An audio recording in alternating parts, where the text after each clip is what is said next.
अध्याय 1271 मैं अभी दो और मारूंगा। भले ही वह नाराज था, लेकिन यांग ये ने हमले को कमतर आंकने की हिम्मत नहीं की। नहीं, उसने अपने शरीर को सीधे उस खंजर का प्रतिरोध करने दिया। जबकि उसका शरीर मजबूत था, उसके प्रतिद्वंद्वी के हमले कमजोर नहीं थे। कम से कम वे उसकी सुरक्षा को भेद तो सकते थे। यांग ये ने अपने दिल में एक आदेश जारी किया और खंजर को रोकने के लिए उसकी पीठ पर प्रेत ढाल प्रकट हुई। टकराना। फैंटम शील्ड हिंसक रूप से हिल गई जबकि यांग ये के मुंह के एक कोने से लाल रंग की एक किरण बाहर निकली। जबकि फैंटम शील्ड ने हमले को रोक दिया था, लेकिन इसका मतलब यह नहीं था कि हमले का उस पर कोई असर नहीं हुआ। क्योंकि भले ही फैंटम शील्ड मजबूत थी, लेकिन यह हमले के भीतर की सारी ताकत को पूरी तरह से खत्म नहीं कर सकी। इस बार खंजर का मालिक पीछे नहीं हटा और खंजर को लगातार फैंटम शील्ड पर घुमाया गया। इस बीच ग्रे रंग की पोशाक पहने बूढ़ा व्यक्ति चुपचाप खड़ा नहीं रहा और उसकी तलवार यांग ये की ओर तूफान की तरह उतरी। जाहिर है, भूरे वस्त्र पहने बूढ़ा आदमी और खंजर का मालिक क्रोधित थे। वास्तव में न केवल 3 शून्यवादियों की संयुक्त सेना एक अर्ध सम्राट से निपटने में विफल रही थी, बल्कि उनमें से एक की मौत भी हो गई थी। चाहे वह भूरे रंग की पोशाक पहने बूढ़ा आदमी हो या खंजर का मालिक, दोनों ही बेहद शर्मिंदा और क्रोधित महसूस कर रहे थे। इस समय उन्होंने उन भावनाओं को क्रोध में बदल दिया था और उनका क्रोध स्वाभाविक रूप से यांग ये की दिशा में जल रहा था। यांग यी उनसे भी ज्यादा हताश था। आखिरकार वह सिर्फ एक अर्ध सम्राट था, फिर भी उसके दुश्मनों ने उसके लिए 3 शून्यवादी भेजे थे। 3 शून्यवादी। वे कोई सम्राट नहीं थे, वे शून्यकर्ता थे। 3 शून्यकर्ता केवल एक अर्ध सम्राट पर घात लगाकर हमला करने और उसे मारने के लिए। यह उसे धमकाने से अलग नहीं था। बस इसके बारे में सोचते ही यांग ये का दिल गुस्से से जलने लगा और फिर उसने हताश होकर लड़ना शुरू कर दिया। अगर वह खुद को चोट पहुंचाने के बदले में किसी को चोट पहुंचा सकता है, तो वह बिल्कुल भी नहीं चकमा देगा। काफी देर तक लड़ते रहने के बाद आसपास के कई पहाड़ उनकी लड़ाई के झटके से नष्ट हो गए थे। चाहे वह भूरे रंग की पोशाक पहने बूढ़ा आदमी हो या यांग ये, दोनों के शरीर चोटों से भरे हुए थे। हालांकि बूढ़े आदमी की चोटें थोड़ी ज्यादा गंभीर थीं और उसका एक हाथ चला गया था। यांग ये की हालत भी बहुत अच्छी नहीं थी। हालांकि उसने कोई अंग नहीं खोया था, लेकिन उसके शरीर पर बहुत सारे जख्म थे। कुछ जख्म बहुत छोटे थे और वे स्वाभाविक रूप से खंजर से थे।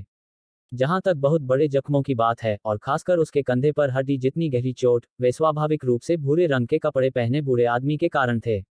इस समय भूरे रंग की पोशाक पहने बूढ़ा आदमी और हत्यारा दोनों ही पीछे हटने का विकल्प बिल्कुल नहीं चुनते। क्या मजाक है, ऐसे समय में सबसे पहले पीछे हटने वाला दुश्मन को पहल करने का मौका दे रहा होगा। बेशक वे पीछे नहीं हट रहे थे क्योंकि वेल्क क्षेत्र के विशेषज्ञ जल्द ही यहां आने वाले थे। इसलिए अगर वे उन विशेषज्ञों के आने तक समय खरीदते, तो यांग ये निश्चित रूप से मर जाता। भले ही वे अपनी संयुक्त सेना के साथ यांग ये को मारना चाहते थे, लेकिन वे अच्छी तरह से जानते थे कि यांग ये जिसके पास युग क्षेत्र में एक शरीर था और जिसके पास 0 रैंक रक्षात्मक खजाना था, वह ऐसा व्यक्ति नहीं था जिसे वे अभी मार सकते थे।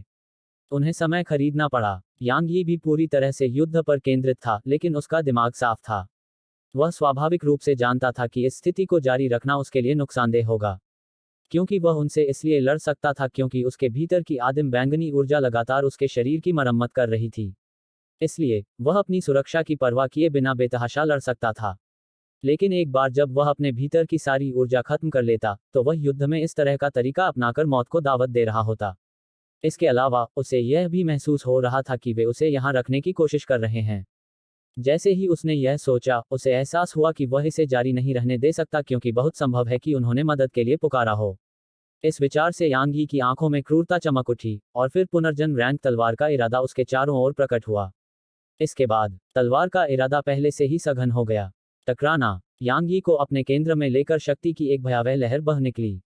भूरे वस्त्र पहने वृद्ध व्यक्ति को तब झटका लगा जब बल की लहर प्रकट हुई और उसने एक हाथ में अपनी कृपाण पकड़ ली तथा अपनी पूरी ताकत लगाकर उसे बल की लहर के विरुद्ध घुमाया। इस बीच यांग यी के पीछे से एक दबी हुई कराह सुनाई दी।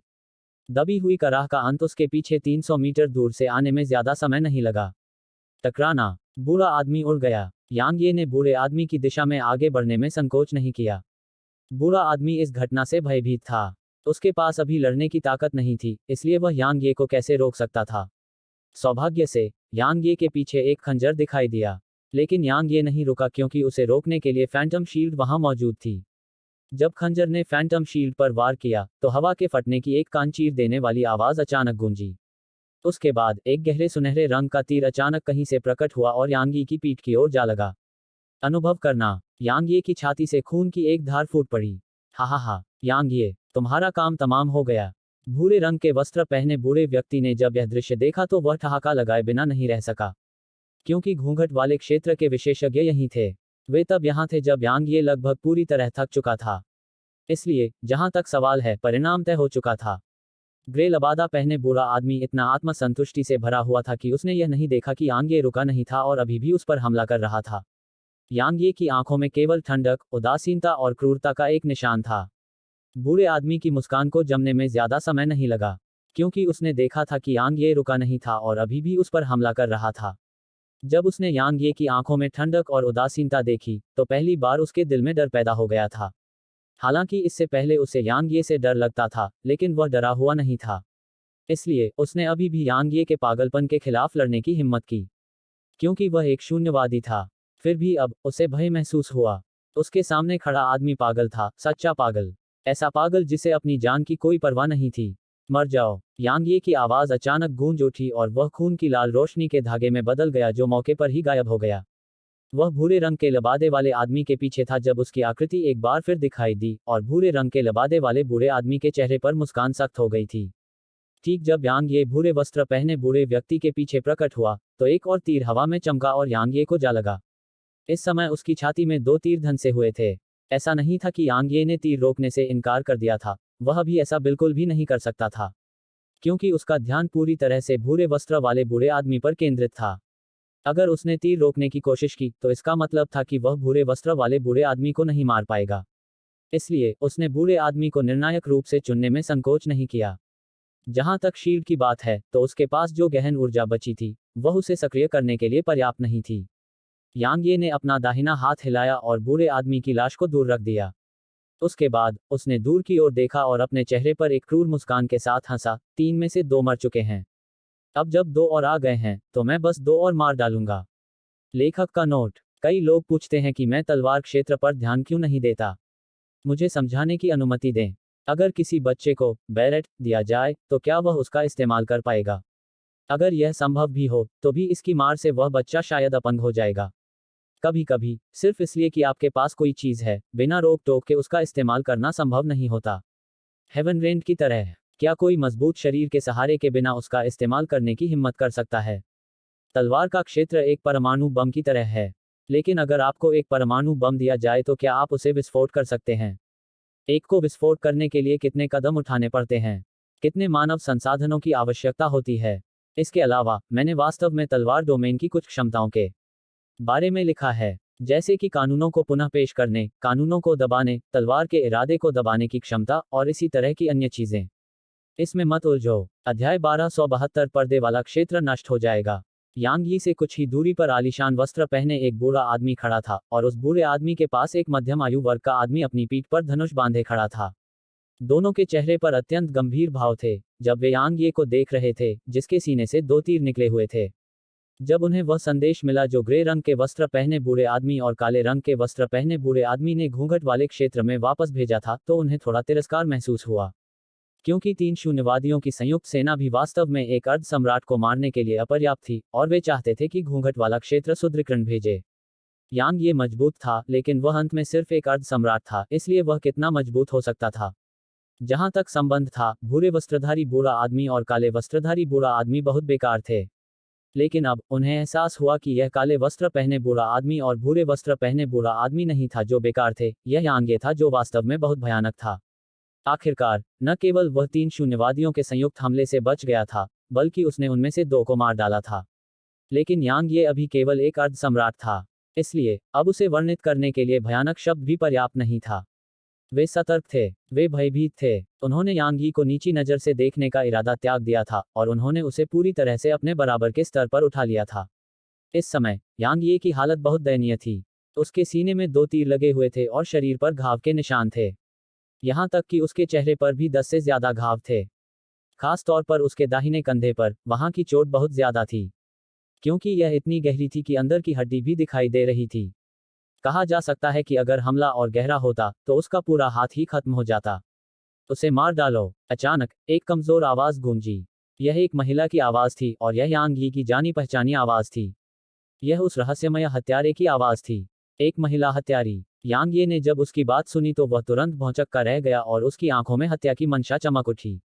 दरअसल वह वही थी जिसे वह सबसे ज्यादा मारना चाहता था, क्योंकि वह उसका पीछा कर सकती थी और वह एक हत्यारी थी जिसे सटीक रूप से पहचान पाना मुश्किल था और वह अक्सर युद्ध के महत्वपूर्ण क्षणों में घातक हमले करती थी। इससे वह बेहद नाराज हो गया, लेकिन इससे बचा नहीं जा सका क्योंकि उसकी हरकतें बहुत अजीब थीं और उसे मारना वाकई बहुत मुश्किल था। सौभाग्य से जो कुछ अभी हुआ था उसके आधार पर ऐसा लग रहा था कि वह बुरी तरह घायल हो गई थी, अन्यथा वह हमला कर देती और उन्हें सिर्फ उसे मारने के लिए नहीं कहती। यांग ये ने बूढ़े और अधेड़ उम्र के आदमी की तरफ देखा और फिर उसके शरीर की स्थिति की जांच की। उसे यह समझने में देर नहीं लगी कि वह किस स्थिति में है। वर्तमान में वह बुरी तरह घायल था और उसने पहले जो बैंगनी क्रिस्टल निगले थे वे पूरी तरह से अवशोषित नहीं हुए थे, इसलिए उसके भीतर 10% से भी कम गहन ऊर्जा बची थी। यह मात्रा उसकी चोटों को ठीक करने के लिए भी पर्याप्त नहीं थी, लड़ाई की तो बात ही छोड़िए। वह उनसे सीधे मुकाबला नहीं कर सकता था, इसलिए उसे अपनी बुद्धि का प्रयोग करना पड़ा। यांग यी की आंखें थोड़ी घूम गईं जब उसने यहां तक सोचा, और फिर उसके दिमाग में एक योजना आई। इस बीच बूढ़े आदमी और अधेड़ उम्र के आदमी ने एक दूसरे को देखा और वे हमला करने ही वाले थे, लेकिन यांग ये ने अचानक अपनी तलवार रख दी और अपने हाथ ऊपर उठा दिए। मैं आत्मसमर्पण करता हूं। आत्मसमर्पण। वे दोनों स्तब्ध थे और उनकी आंखों में आश्चर्य भर गया। जाहिर है उन्हें उम्मीद नहीं थी कि यांग ये अचानक ऐसा कर देगा। अचानक रहस्यमय हत्यारे की आवाज गूंजी और उसमें क्रोध की झलक थी। वह समय खरीद रहा है, उसे मार दो। अधेड़ उम्र के आदमी और बूढ़े आदमी के चेहरे पर तुरंत उदासी छा गई जब उन्होंने उसकी बात सुनी और वे हमला करने वाले थे। इस बीच यांग ये ने कहा, मैं अभी बहुत घायल हूं और मेरी गहन ऊर्जा सूख गई है। अगर आप मुझे एक दिन भी दे दें तो भी कोई फर्क नहीं पड़ेगा, है ना? यांग ये ने इस बिंदु तक बोलते हुए एक गहरी सांस ली और फिर वह अत्यंत गंभीर तरीके से बोला, मैं गंभीर हूं। मैं आत्मसमर्पण करता हूं। मैं जीना चाहता हूं। अधेड़ उम्र के आदमी और बूढ़े आदमी को थोड़ी हिचकिचाहट हुई। यांग ये की ताकत इतनी जबरदस्त थी कि वह स्वर्ग को भी मात दे सकती थी, और तलवार गठबंधन भी बुरा नहीं था। इसलिए अगर यांग ये आत्मसमर्पण करने को तैयार हो जाए तो यह उनके लिए बहुत अच्छा सौदा लग रहा था। मूर्ख। इस बीच रहस्यमयी महिला की आवाज फिर से गूंजी, वह समय खरीद रहा है। उसकी स्वास्थ्य लाभ की क्षमताएं बहुत मजबूत हैं। अगर उसे ठीक होने दिया गया तो 2 और वोइडर आने पर भी उसे मारना मुश्किल होगा। वह चुप रहो। अचानक यांग ये चिल्लाया, मैंने गलती से तुम्हारा शरीर देख लिया था। क्या तुम्हें मुझे मरवाने पर जोर देना है? हम दुश्मन हैं, इसलिए यह अपरिहार्य है कि मैं नजदीकी लड़ाई के दौरान कुछ देख लूं। फिर भी तुम मेरे मरने तक इस मामले को आगे बढ़ाने पर जोर देते हो। क्या यह वोइडर्स की गरिमा के लिए शर्मनाक नहीं है? बेशर्म। महिला की आवाज फिर से गूंजी और उसमें ठंडक थी जिससे आसपास की हवा का तापमान भी गिर गया। इस बीच अधेड़ उम्र का आदमी और बूढ़ा आदमी काफी उलझन में थे। क्या हो रहा है? यांग ये ने उन्हें इस बारे में सोचने का समय नहीं दिया और वह तुरंत बोल पड़ा, मैंने पहले ही आत्मसमर्पण करने का इरादा कर लिया था, लेकिन उसने ऐसा करने से इनकार कर दिया, चाहे कुछ भी हो। अगर वह न होती तो हमारे बीच संघर्ष इस हद तक नहीं पहुंच पाता। यह कहा जा सकता है कि उन दोनों की मौत उसकी वजह से हुई, और यह उसकी गलती है कि मैं इतनी बुरी तरह घायल हूं। इस बीच आलीशान पोशाक पहने बूढ़ा आदमी गंभीरता से बोला, क्या तुम सचमुच आत्मसमर्पण करना चाहते हो? बेशक, यांग ये ने निश्चितता के साथ कहा, मैं यांग ये अपनी सीमाएं जानता हूं। मेरी ताकत और मेरे तलवार गठबंधन की ताकत पूरे घूंघट क्षेत्र के खिलाफ जाने के लिए पूरी तरह से अपर्याप्त है। मैं बहुत अच्छी तरह से जानता हूं कि आत्मसमर्पण ही हमारे लिए जीवित रहने का एकमात्र तरीका है। मुझे तुम पर भरोसा नहीं है। बूढ़े आदमी ने यांग ये की आंखों में देखा और आगे कहा, मुझे विश्वास नहीं होता कि एक तलवार साधक जिसने महाद्वीप पर राज किया हो, वह इतना काया होगा, और मैं यह मानने से इनकार करता हूं कि तुम मृत्यु से डरने वाले व्यक्ति हो। तुमने यह सब इसलिए कहा क्योंकि तुम समय खरीदना चाहते थे, है न? इस बीच मध्यम आयु वर्ग के व्यक्ति ने अपना धनुष निकाला और उस पर लगा तीर यांग ये पर निशाना साधा। इस बीच रहस्यमयी महिला की आवाज एक बार फिर गूंजी, उस पर अपनी सांसें बर्बाद मत करो, बस उसे मार डालो। बूढ़े आदमी की आंखें थोड़ी सिकुड़ गईं जबकि उसके भीतर की गहन ऊर्जा उमड़ पड़ी। वह हमला करने ही वाला था कि यांग ये अचानक बोला, चूंकि तुमने मेरे इरादों को समझ लिया है, इसलिए मैं काम करना बंद कर दूंगा। बोलते ही उसने तलवार निकाल ली। जब उन्होंने उसे तलवार उठाते देखा तो अधेड़ और बूढ़े व्यक्ति तुरंत सतर्क हो गए और वे किसी भी समय हमला करने के लिए तैयार हो गए। हालांकि यांग ये ने अपनी तलवार उसके गले पर दबा दी। आत्महत्या? क्या वह अपनी जान लेने का इरादा रखता है? अधेड़ और बूढ़ा दोनों ही दंग रह गए। यांग ये ने उन्हें देखा और कहा, मुझे पता है कि आज मेरा आखिरी दिन है। मैं यांग ये अपने समय का एक उत्कृष्ट विशेषज्ञ माना जा सकता हूं और इसलिए मैं दूसरों के हाथों मरने को तैयार नहीं हूं। एक बार जब मैं मर जाऊंगा तो मुझे उम्मीद है कि आप मेरे शरीर को बरकरार रखेंगे। कृपया मुझे यह अंतिम इच्छा करने की अनुमति दें। यदि आप मना करते हैं तो मैं आप में से किसी एक को अपने साथ ले जाने के लिए हर संभव प्रयास करूंगा। बूढ़े आदमी ने यांग ये को बहुत देर तक देखा और कहा, ठीक है। अगर यांग ये ने अपनी जान ले ली तो यह स्वाभाविक रूप से उनके लिए सबसे अच्छा परिणाम होगा, क्योंकि वे उससे लड़ना भी नहीं चाहते थे। जबकि यांग ये बुरी तरह घायल था, मौत आने से पहले का वह अंतिम जवाबी हमला हमेशा सबसे भयानक होता था। यांग ये की लाश को बरकरार रखने के बारे में क्या? यांग ये के मरने के बाद वे तय कर सकते थे कि वे उसकी लाश को बरकरार रखेंगे या नहीं। यांग ये ने सिर हिलाया और फिर उसने धीरे से अपनी आंखें बंद कर लीं और अपनी तलवार को हल्के से अपने गले पर दबाया। अधेड़ उम्र के आदमी और बूढ़े आदमी ने यांग ये को घूर कर देखा। उन्होंने अपनी सतर्कता नहीं छोड़ी और पूरी तरह से सतर्क थे। अगर यांग ये जरा सी भी संदिग्ध हरकत करती तो वे तुरंत प्रतिक्रिया देते। इस बीच रहस्यमयी महिला ने भी कोई आवाज नहीं निकाली। वे उसके आत्महत्या करने का इंतजार कर रहे थे। समय बीत गया, लेकिन यांग ये ने अभी भी कोई कार्रवाई नहीं की थी। 2 सांसें बीत गईं, लेकिन यांग ये ने अभी भी ऐसा नहीं किया था। समय की 10 सांसें बीतने में ज्यादा समय नहीं लगा, लेकिन यांग ये ने अभी भी अपनी जान नहीं ली थी। इस बीच बूढ़ा आदमी खुद को रोक नहीं सका और बोला, चलो करो। कुछ देर की खामोशी के बाद यांग ये ने अचानक अपनी आंखें खोली और कहा, मैंने अपना मन बदल लिया है। मैं अभी भी मरना नहीं चाहता। जैसे ही उसने बोलना समाप्त किया, यांग ये पलटा और एक प्रकाश की किरण में परिवर्तित हो गया जो उसके सामने के स्थान में प्रवेश कर गई। अधेड़ उम्र का आदमी और बूढ़ा आदमी अचंभित थे। बेशर्म आदमी। अपने सदमे से उबरने के बाद बूढ़े आदमी का शरीर गुस्से से कांप उठा और अधेड़ उम्र के आदमी के चेहरे पर एक बेहद भद्दा भाव था। आखिरकार यांग ये ने उनके साथ बंदरों की तरह खेला था। बूढ़ा आदमी उग्रता से बोला, उसका पीछा करो। कैसे? अधेड़ उम्र का आदमी धीमी आवाज में बोला, क्या तुम उसकी आभा पहचान सकती हो? बूढ़े आदमी का चेहरा उतर गया और फिर उसने आसपास के माहौल पर नजर डाली। क्या? रहस्यमयी महिला अचानक बोली, मूर्ख। अधेड़ उम्र के आदमी और बूढ़े आदमी के चेहरे और भी बदसूरत हो गए, लेकिन उन्होंने पलटवार करने की हिम्मत नहीं की। आखिरकार वे भी उसे अपमानित करने की हिम्मत नहीं कर पाए, क्योंकि वे नहीं चाहते थे कि कोई वोइडर रियल्म हत्यारा हर समय छाया से उन्हें देखता रहे। बूढ़े आदमी ने अपने दिल में गुस्से को दबाते हुए कहा, अब इन सब के बारे में बात करना बेकार है। कृपया यांग ये को खोजने में हमारी मदद करें, अन्यथा उसके ठीक होने के बाद उसे मारना हमारे लिए शायद बेहद मुश्किल हो जाएगा। थोड़ी देर की खामोशी के बाद रहस्यमयी महिला ने एक बार फिर कहा, मुझे ठीक होने दो। जैसे ही उसने बोलना समाप्त किया, वह एक पल के लिए रुकी और फिर बोली, उसकी ताकत वोइडर दायरे से कहीं ज्यादा है। हम तीनों भी शायद उसे मार नहीं पाएंगे। उन्हें यहाँ और भी विशेषज्ञ भेजने के लिए कहो। बूढ़े आदमी ने भौहें सिकोड़ते हुए पूछा, और अगर वे यांग ये को मुफ्त अनुभव नहीं देना चाहते हैं तो उन्हें और भेजने के लिए कहें। मैंने अपने स्लेयर पवेलियन को सूचित कर दिया है और किसी को यहाँ पहुँचने में ज्यादा से ज्यादा 2 घंटे लगेंगे। उसने आगे कहा, इसके अलावा उन्हें बताएं कि अगर यांग ये नहीं मरा तो भविष्य में घूंघट वाला क्षेत्र निश्चित रूप से नष्ट हो जाएगा। अगर वह सम्राट क्षेत्र को प्राप्त करता है तो शायद इस दुनिया में कोई भी नहीं बचेगा जो उसे रोक सके। अगर वह शून्य क्षेत्र को प्राप्त करता है तो घूंघट वाले क्षेत्र की सभी शक्तियां उसके सामने चींटियां बन जाएंगी। बूढ़े आदमी ने भौहें सिकोड़ते हुए कहा, क्या यह सचमुच इतना गंभीर है? अपनी आंखें खोलो और देखो। उसने 2 शून्यों को मार डाला है और वह सिर्फ एक अर्ध सम्राट है। अगर मेरे पास कोई खास चाल ढाल की तकनीक नहीं होती तो मैं बहुत पहले ही मर चुकी होती। उसने गुस्से में कहा, घूंघट वाले क्षेत्र में सभी को बताओ कि वह दूसरा जियानगुजी है। अगर उसे बढ़ने दिया गया तो हमारे घूंघट वाले क्षेत्र में हर कोई बस मौत के आने का इंतजार कर सकता है।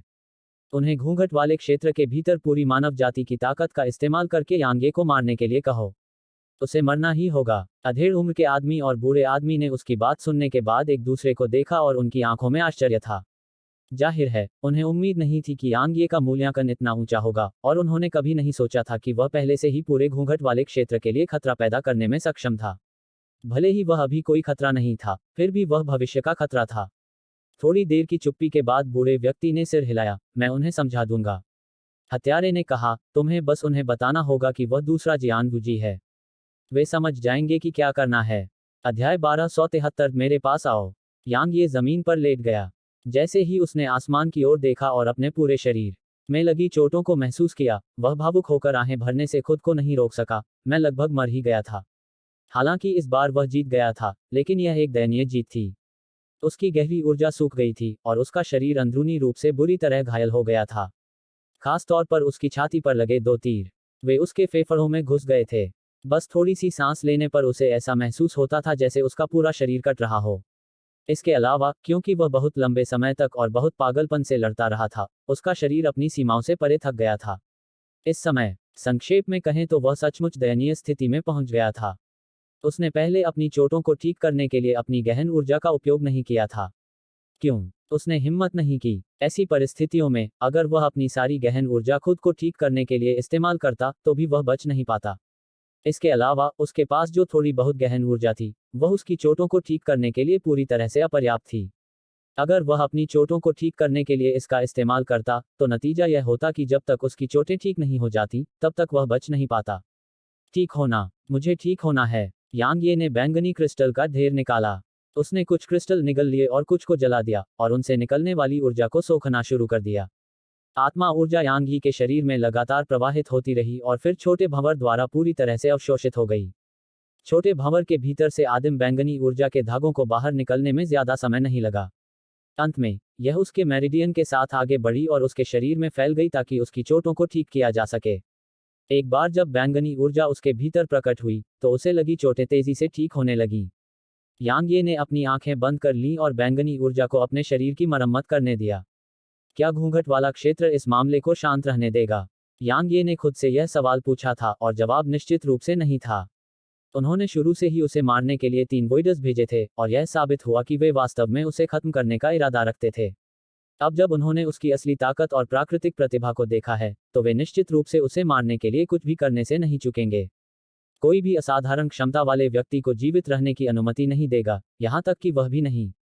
पिछली लड़ाई का अनुभव करने के बाद, वे निश्चित रूप से उसे बिल्कुल भी नीची नज़र से नहीं देखेंगे।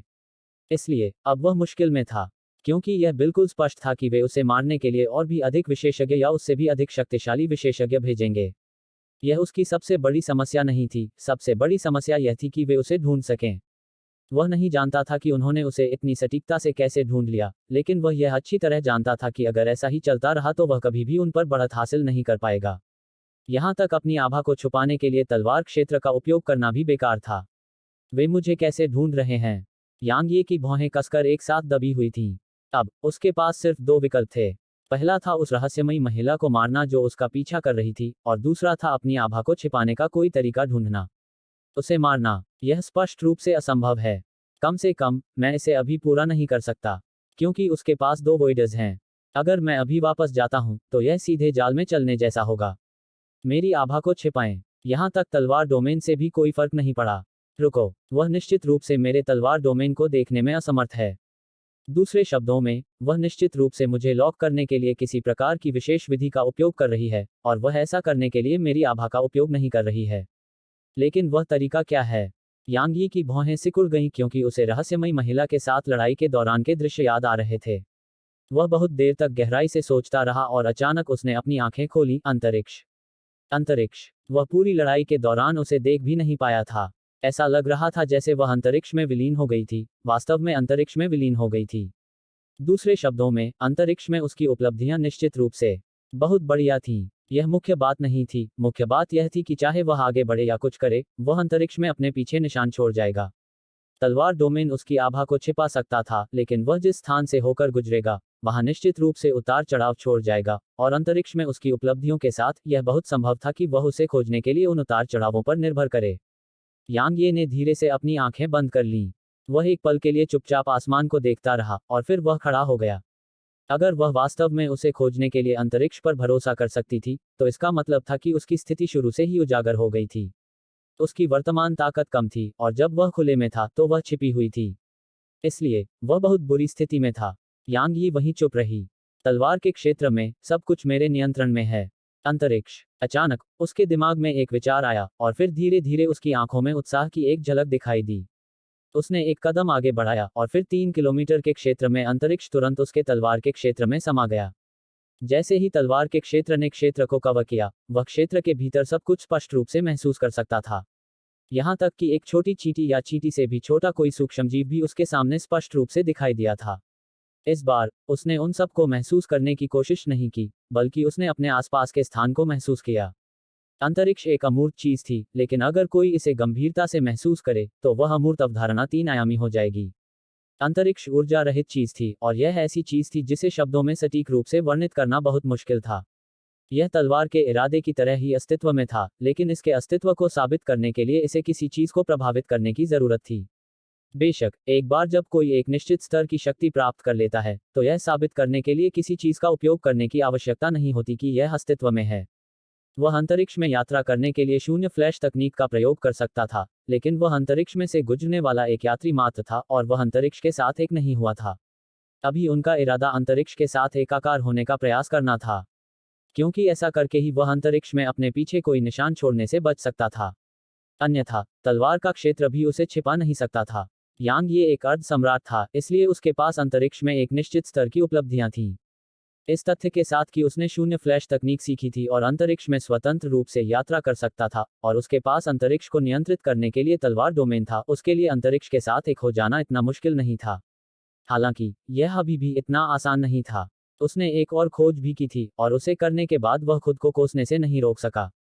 दरअसल वह लड़ाई के दौरान उस रहस्यमयी महिला का पता लगा सकता था, क्योंकि जब तक वह तलवार डोमेन को सक्रिय करता, तब तक वह उसके दायरे में रहते हुए उसकी नज़र से बच नहीं पाती। लेकिन उसने ऐसा नहीं किया। हालांकि यह उसकी गलती नहीं थी, क्योंकि इस समय वह व्यावहारिक रूप से भूल गया था कि यह मौजूद है, क्योंकि वास्तव में उसके पास इसका उपयोग करने के बहुत कम अवसर थे। अब महत्वपूर्ण बात यह थी कि अंतरिक्ष के रहस्यों को समझने से पहले अपनी गहन ऊर्जा को पुनः प्राप्त करना और स्वस्थ होना था, और फिर अंततः शून्यवादियों की लाशों को तलवार सेवकों में परिष्कृत करना था। वह उन शून्यवादियों को तलवार सेवकों में बदलना चाहता था, लेकिन इसमें कम से कम 10 से 15 दिन लगेंगे। लेकिन अभी उसे सबसे ज्यादा किस चीज की कमी थी? समय। उसे समय चाहिए था। यांग यी ने अपनी गहन ऊर्जा को पुनः प्राप्त करते हुए अंतरिक्ष के रहस्यों का अध्ययन किया। ठीक इसी तरह लगभग 1 घंटा बीतने के बाद अचानक उसके चेहरे का भाव बदल गया, और फिर उसने अपनी तलवार को हल्के से हिलाया और फिर एक प्रकाश की किरण में बदल गया जो उसके सामने अंतरिक्ष में प्रवेश कर गई। यांग ये के जाने के कुछ देर बाद ही वह बूढ़ा और अधेड़ व्यक्ति वहीं आ गए जहां वह खड़ा था। वह कम से कम 30 से 40% तक ठीक हो गया है। यह बूढ़ा आदमी या अधेड़ उम्र का आदमी नहीं था, बल्कि यह रहस्यमयी महिला थी जिसने ये शब्द कहे थे। भले ही उसकी आवाज यहां तक पहुंच रही थी, लेकिन वह यहां बिल्कुल भी नहीं थी। चाहे वह बूढ़ा आदमी हो या अधेड़ उम्र का आदमी, वे उसकी लोकेशन को नहीं समझ पाए, और इसीलिए वे उससे डरते थे। आलीशान पोशाक पहने बूढ़े व्यक्ति ने भौहें सिकुड़ी और उसकी आवाज में सवालिया लहजा था, उसे इतनी गंभीर चोटें लगी हैं। क्या वह इतने कम समय में 30 से 40% तक ठीक हो सकता है? यह 30 से 40% नहीं हो सकता है, और इसके बजाय यह 50 से 60% हो सकता है। रहस्यमय महिला ने गंभीरता से कहा, उसके बारे में सबसे भयानक बात तलवार में उसकी उपलब्धियां नहीं हैं, बल्कि उसका ठीक होना है। मुझे संदेह है कि उसके पास किंवदंती के अनुसार अमर शरीर हो सकता है। अगर यह सच है, तो हमें उसे एक ही वार में मार देना चाहिए। अन्यथा वह हमें मौत के घाट उतार देगा। हम तीनों शायद उसे एक पल में नहीं मार पाएंगे। अपनी पीठ पर धनुष लटकाए मध्यम आयु वर्ग के व्यक्ति ने उदासीनता से कहा, उसका शरीर युग क्षेत्र में है, इसलिए यह शून्य क्षेत्र के राक्षस जानवर के बराबर है। इसके अलावा उसके पास युआन कबीले का वह अनमोल खजाना, प्रेत ढाल है। ऐसी परिस्थितियों में, जिसमें उसके पास गहन ऊर्जा है, हमारी संयुक्त सेनाएं उसे कम समय में मारने में असमर्थ हैं। इसके अलावा आप अभी गंभीर रूप से घायल हैं और आपके पास पर्याप्त लड़ाकू शक्ति नहीं है। इसलिए हमारे लिए उसे मारना और भी मुश्किल होगा। इसलिए अभी हमारा उद्देश्य उसे मारना नहीं होना चाहिए, हमें उसे विलंबित करना चाहिए और उसे अपनी गहन ऊर्जा को पुनः प्राप्त करने और ठीक होने के लिए समय से वंचित करने की पूरी कोशिश करनी चाहिए। बूढ़े आदमी ने सिर हिलाया और सहमति से बोला, यह सच है। इस बीच महिला ने अचानक पूछा, घूंघट क्षेत्र ने कितने भेजे हैं? वे यहाँ कब आएंगे? बूढ़े आदमी ने धीमी आवाज में कहा, मैंने यह नहीं पूछा कि कितने लोग हैं, लेकिन यह युआन कबीले का बूढ़ा आदमी युआन है जो समूह का नेतृत्व कर रहा है। अधेड़ उम्र के आदमी की पलकें फड़क उठी, बूढ़े आदमी युआन। बूढ़े आदमी ने सिर हिलाया, वास्तव में सिर्फ वह अकेला ही काफी है। लेकिन फिर भी वह अपने साथ दूसरों को भी लाया। जाहिर है वह भी यह देखकर हैरान था कि यांग ये कितना भयानक है, और वह यांग ये को कम आंकने की हिम्मत नहीं करता। मध्यम आयु वर्ग के व्यक्ति ने कहा, उसके साथ उसके द्वारा लाए गए लोगों, स्लेयर पवेलियन के विशेषज्ञ, और हम यहाँ, अगर हम अभी भी यांग ये को मारने में असमर्थ हैं, तो वह न केवल जियान वूजी के बराबर है, बल्कि यहाँ तक जियान वूजी भी उससे कमतर है। बूढ़े आदमी ने थोड़ा सिर हिलाया, और फिर उसने आसपास के माहौल पर नजर डाली, चलो चलते हैं। हम उसे सांस लेने के लिए ज्यादा समय नहीं दे सकते। उसकी चोटें अभी तक ठीक नहीं हुई हैं, इसलिए तुम्हें बस आगे बढ़ना है। किसी भी हालत में, जब तक तुम छिपे रहोगे, वह तुम्हारा कुछ नहीं बिगाड़ पाएगा। चलो चलें। जैसे ही उसने कहा, वह तुरंत वहीं गायब हो गई। लेकिन उसने अपनी आभा का एक निशान प्रकट किया ताकि अधेड़ उम्र का आदमी और बूढ़ा आदमी तुरंत उसके पास पहुंच सके। 100,000 किलोमीटर से ज्यादा दूर यान ये अंतरिक्ष में एक क्षेत्र से उभरा। हालांकि वह तुरंत प्रकाश की किरण में बदल गया जो एक बार फिर अंतरिक्ष में चली गई। ठीक इसी तरह उसने अंत में रुकने से पहले लगातार 3 बार शून्य फ्लैश का प्रदर्शन किया। एक बार जब वह रुका तो उसने जल्दी से बैंगनी क्रिस्टल निकाले और उन्हें निगल लिया। वह भागने ही वाला था कि अचानक उसकी हरकतें रुक गईं। आखिरकार इस तरह से भागना ही तो वे चाहते थे, और एक बार जब उनका बैकअप आ गया तो उसे दफनाने का समय आ गया। यांग ये ने भागने का विचार छोड़ने से पहले एक क्षण तक गहराई से सोचा। कुछ और सांसें बीतने के बाद यांग ये के पीछे की जगह अचानक से हिल गई। यांग ये के पीछे अधेड़ उम्र के आदमी और बूढ़े आदमी को आने में ज्यादा समय नहीं लगा। जब उन्होंने यांग ये को वहां खड़े देखा और उसका भागने का कोई इरादा नहीं था, तो वे दोनों दंग रह गए, और फिर उन्हें पूरी तरह से सतर्क होने में देर नहीं लगी। आखिरकार उन्होंने यांग ये के खिलाफ लापरवाही से काम करने की हिम्मत नहीं की। इस बीच यांग ये अचानक पलटा और उनकी ओर देखा। मैं आप सभी का इंतजार कर रहा था, मेरे पास आओ। जब उन्होंने यह बात सुनी तो दोनों के पास कहने के लिए शब्द नहीं थे। अध्याय 1274। मुझे लगता है कि तुम पिटाई की मांग कर रहे हो। अचानक रहस्यमयी महिला की आवाज गूंजी। वह फिर से समय खरीदने की कोशिश कर रहा है। अधेड़ उम्र के आदमी और बूढ़े आदमी ने उसकी बात सुनकर एक दूसरे को देखा, और फिर बूढ़े आदमी ने अपना दाहिना हाथ ऊपर की ओर करके फैलाया। एक पल में यांग यी के ऊपर का आकाश बदलने लगा, और फिर अचानक एक बहुत बड़ी हथेली दिखाई दी। जैसे ही वह दिखाई दी, बूढ़े आदमी का दाहिना हाथ तुरंत जमीन की ओर दबा हुआ था। विशाल हथेली तुरंत यांग यी पर भी गिर पड़ी, और उसकी शक्तिशाली आभा के कारण नीचे स्थित पहाड़ एक क्षण में ढह गया। अधेड़ उम्र का आदमी चुपचाप खड़ा नहीं रहा। उसने उसी समय तीर मारा था जब बूढ़े आदमी ने हमला किया था, और ठीक उसी समय जब हथेली नीचे उतरी, एक गहरा सुनहरा तीर बिजली की तरह आगे बढ़ा। यह हवा और अंतरिक्ष को चीरता हुआ आगे बढ़ा। यह यांग ये से पहले पहुंचा भी नहीं था, फिर भी इसकी आभा ने यांग ये को 2 कदम पीछे धकेल दिया। यांग यी के चेहरे पर कोई भाव नहीं था। उसने अपनी तलवार को पुराने म्यान में डाला और तुरंत उसे एक ही झटके में बाहर निकाल लिया। तलवार की चीख गूंजी, जैसे तलवार की ऊर्जा की एक किरण हवा में विशाल हथेली की ओर उछली। इस बीच यांग ये के सामने गहरा सुनहरा तीर आ गया था, लेकिन फैंटम शील्ड को उसके सामने आने में ज्यादा समय नहीं लगा।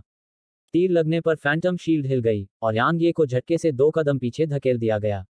जहां तक गहरे सुनहरे तीर की बात है, तो उसे फैंटम शील्ड ने उछालकर दूर फेंक दिया। टकराना। तलवार की ऊर्जा हवा में विशाल हथेली से टकराई, और फिर दोनों टूट गए। एक पल में एक गहरा विस्फोट हुआ, और आकाश में लहरें उठ गईं। बूढ़े और अधेड़ उम्र के आदमी के चेहरे पर गंभीर भाव थे, क्योंकि युद्ध शुरू होते ही एक विशेषज्ञ की कुशलता स्पष्ट हो जाती है। यांग ये ने उनके हमलों का इतनी आसानी से सामना किया था, और यह यांग ये की ताकत को साबित करने के लिए पर्याप्त था। वे जानते थे कि यांग यी को समय खरीदना पसंद है, इसलिए उन्होंने अपनी सांसें बर्बाद नहीं की। बूढ़े आदमी ने सबसे पहले हमला किया। उसने अपना दाहिना हाथ आगे बढ़ाया और मुट्ठी को कसकर बंद कर लिया। उसके भीतर से एक भयानक आभा तुरंत बाहर निकली, फिर भी यह यांग ये की ओर नहीं फैली।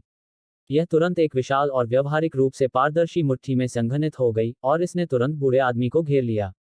हमला। जैसे ही बूढ़े आदमी ने बोलना समाप्त किया, उसका शरीर आगे की ओर बढ़ा।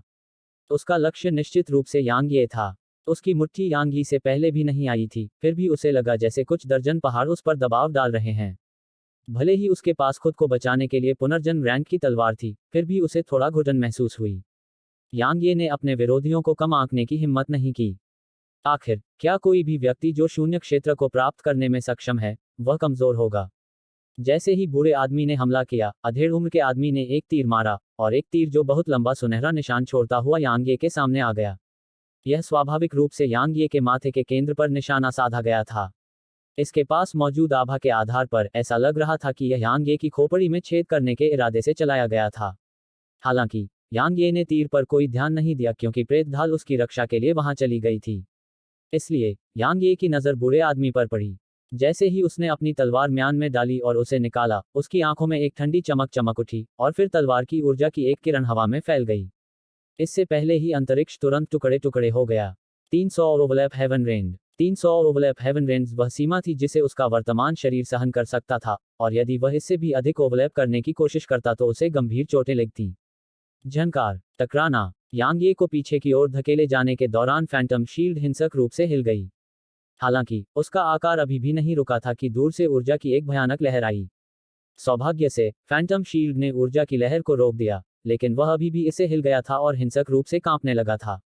लगभग 10 मीटर पीछे जाने के बाद यांग ये ने अपना दाहिना पैर नीचे किया और खुद को हवा में ही रोक लिया। उसने ऊपर देखा और पाया कि अधेड़ और बूढ़े दोनों ही 30 मीटर पीछे जा गिरे थे। अचानक महिला की आवाज गूंजी, उसे सांस लेने का मौका मत दो। उसकी आवाज ऐसी लग रही थी जैसे वह सभी दिशाओं से आ रही हो, और वह थोड़ी अलौकिक थी, जिसके कारण अन्य लोग उसका सही स्थान पता लगाने में असमर्थ थे। अधेड़ उम्र के आदमी और बूढ़े आदमी ने उसकी बात सुनकर एक दूसरे को देखा और फिर बूढ़े आदमी ने अपने हाथ आगे बढ़ाए और फिर उन्हें एक दूसरे पर रख दिया। एक पल में आकाश में जगह विकृत होने लगी। यांग ये के ऊपर दो बड़ी हथेलियां दिखाई देने में ज्यादा समय नहीं लगा। हथेलियां वहां दिखाई देते ही तुरंत एक दूसरे पर आ गईं और फिर यांग ये पर गिर पड़ीं। जब बूढ़े आदमी ने हमला किया तो अधेड़ उम्र के आदमी ने तुरंत हमला कर दिया। एक तीर अंतरिक्ष को चीरता हुआ यांग ये के सामने आ गया। चाहे वह बूढ़ा आदमी हो या अधेड़, उन्होंने अपनी पूरी ताकत का इस्तेमाल नहीं किया था, क्योंकि उनका उद्देश्य यांग ये को व्यस्त रखना और उसे थका देना था। क्योंकि वे अच्छी तरह जानते थे कि यांग ये ने भी अपनी पूरी ताकत का इस्तेमाल नहीं किया था। हालांकि यह वही था जो वे चाहते थे, क्योंकि यांग ये पहले से ही उन दो वॉइडर्स को मार सकता था, इसलिए उसके पास निश्चित रूप से उन्हें मारने का मौका था। लेकिन अगर यांग ये ने पूरी ताकत से लड़ाई नहीं लड़ी, तो घूंघट क्षेत्र से सुदृढ़ीकरण आने पर यांग ये निश्चित रूप से मर जाएगा। यांग ये की आंखें थोड़ी सिकुड़ गईं। इस बार उसने अपनी तलवार को म्यान में नहीं रखा, बल्कि उसे अपने माथे के बीच में दबा लिया। कुछ पल के लिए सन्नाटा छा गया, फिर उसके सामने मौजूद फैंटम शील्ड थोड़ा हिली और हमलों से उसे बचाने के लिए आगे बढ़ी। इस बार फैंटम शील्ड तीर की ओर नहीं बल्कि बूढ़े आदमी की ओवरलैप की गई हथेली के हमले की ओर गई। क्योंकि यांग ये ने तीर पर ध्यान नहीं दिया, इसलिए यह तुरंत उसकी छाती में जा घुसा। जिस क्षण तीर ने उसकी छाती में छेद किया, यांग ये एक प्रकाश की किरण में बदल गया जो उसी समय गायब हो गई, और जब उसकी आकृति एक बार फिर दिखाई दी तो वह बाईं ओर लगभग 30 मीटर दूर था। जिस समय यांग ये गायब हुई, अचानक एक रहस्यमय शक्ति ने आसपास के वातावरण को घेर लिया था। तुम, रहस्यमय महिला की विस्मयकारी आवाज अचानक गूंजी। अनुभव करना। यांग ये के सामने की जगह से अचानक खून की एक धार निकली। यांग ये की आंखें क्रूरता से भर गईं। उसने अपनी सांस बर्बाद नहीं की और बस अपने हाथ से अपने सामने की जगह को पकड़ा और उसने अंदर से एक आकृति को बाहर निकाला। उसके बाद उसने तुरंत अपनी तलवार को हल्के से हिलाया और फिर एक प्रकाश की किरण में तब्दील हो गया और उस आकृति को अपनी मुट्ठी में पकड़े हुए अपने सामने की जगह में प्रवेश किया। तुम्हें क्या लगता है तुम कहाँ जा रहे हो? जैसे ही बूढ़े आदमी ने कहा, एक हथेली ने अंतरिक्ष के विस्तार पर थपकी दी जिसमें यांग ये गायब हो गया था, जिससे वह तुरंत ढह गया। लेकिन यांग ये चला गया था। मध्यम आयु वर्ग के व्यक्ति और बूढ़े व्यक्ति ने यांग ये का पीछा करने का इरादा किया, लेकिन वे अब यांग ये की आभा को महसूस नहीं कर सकते थे। दोनों के चेहरे अत्यंत बदसूरत हो गए। इस समय उन्हें यह कैसे पता नहीं चल पाया कि यांग ये ने भागने से इनकार कर दिया था और उनसे लड़ने का कारण उन्हें मारना नहीं था, बल्कि वह रहस्यमयी महिला थी। रहस्यमयी महिला यांग ये का लक्ष्य थी। इससे पहले जो कुछ भी हुआ था, वह सिर्फ उन्हें धोखा देने और रहस्यमयी महिला की सतर्कता कम करने के लिए किया गया था। इसके अलावा यांग ये ने उस आखिरी तीर से खुद का बचाव नहीं किया था, जिसका कारण भी महिला की सतर्कता को और कम करना था। वह सफल हो गया। रहस्यमयी महिला पहले से ही बुरी तरह घायल थी।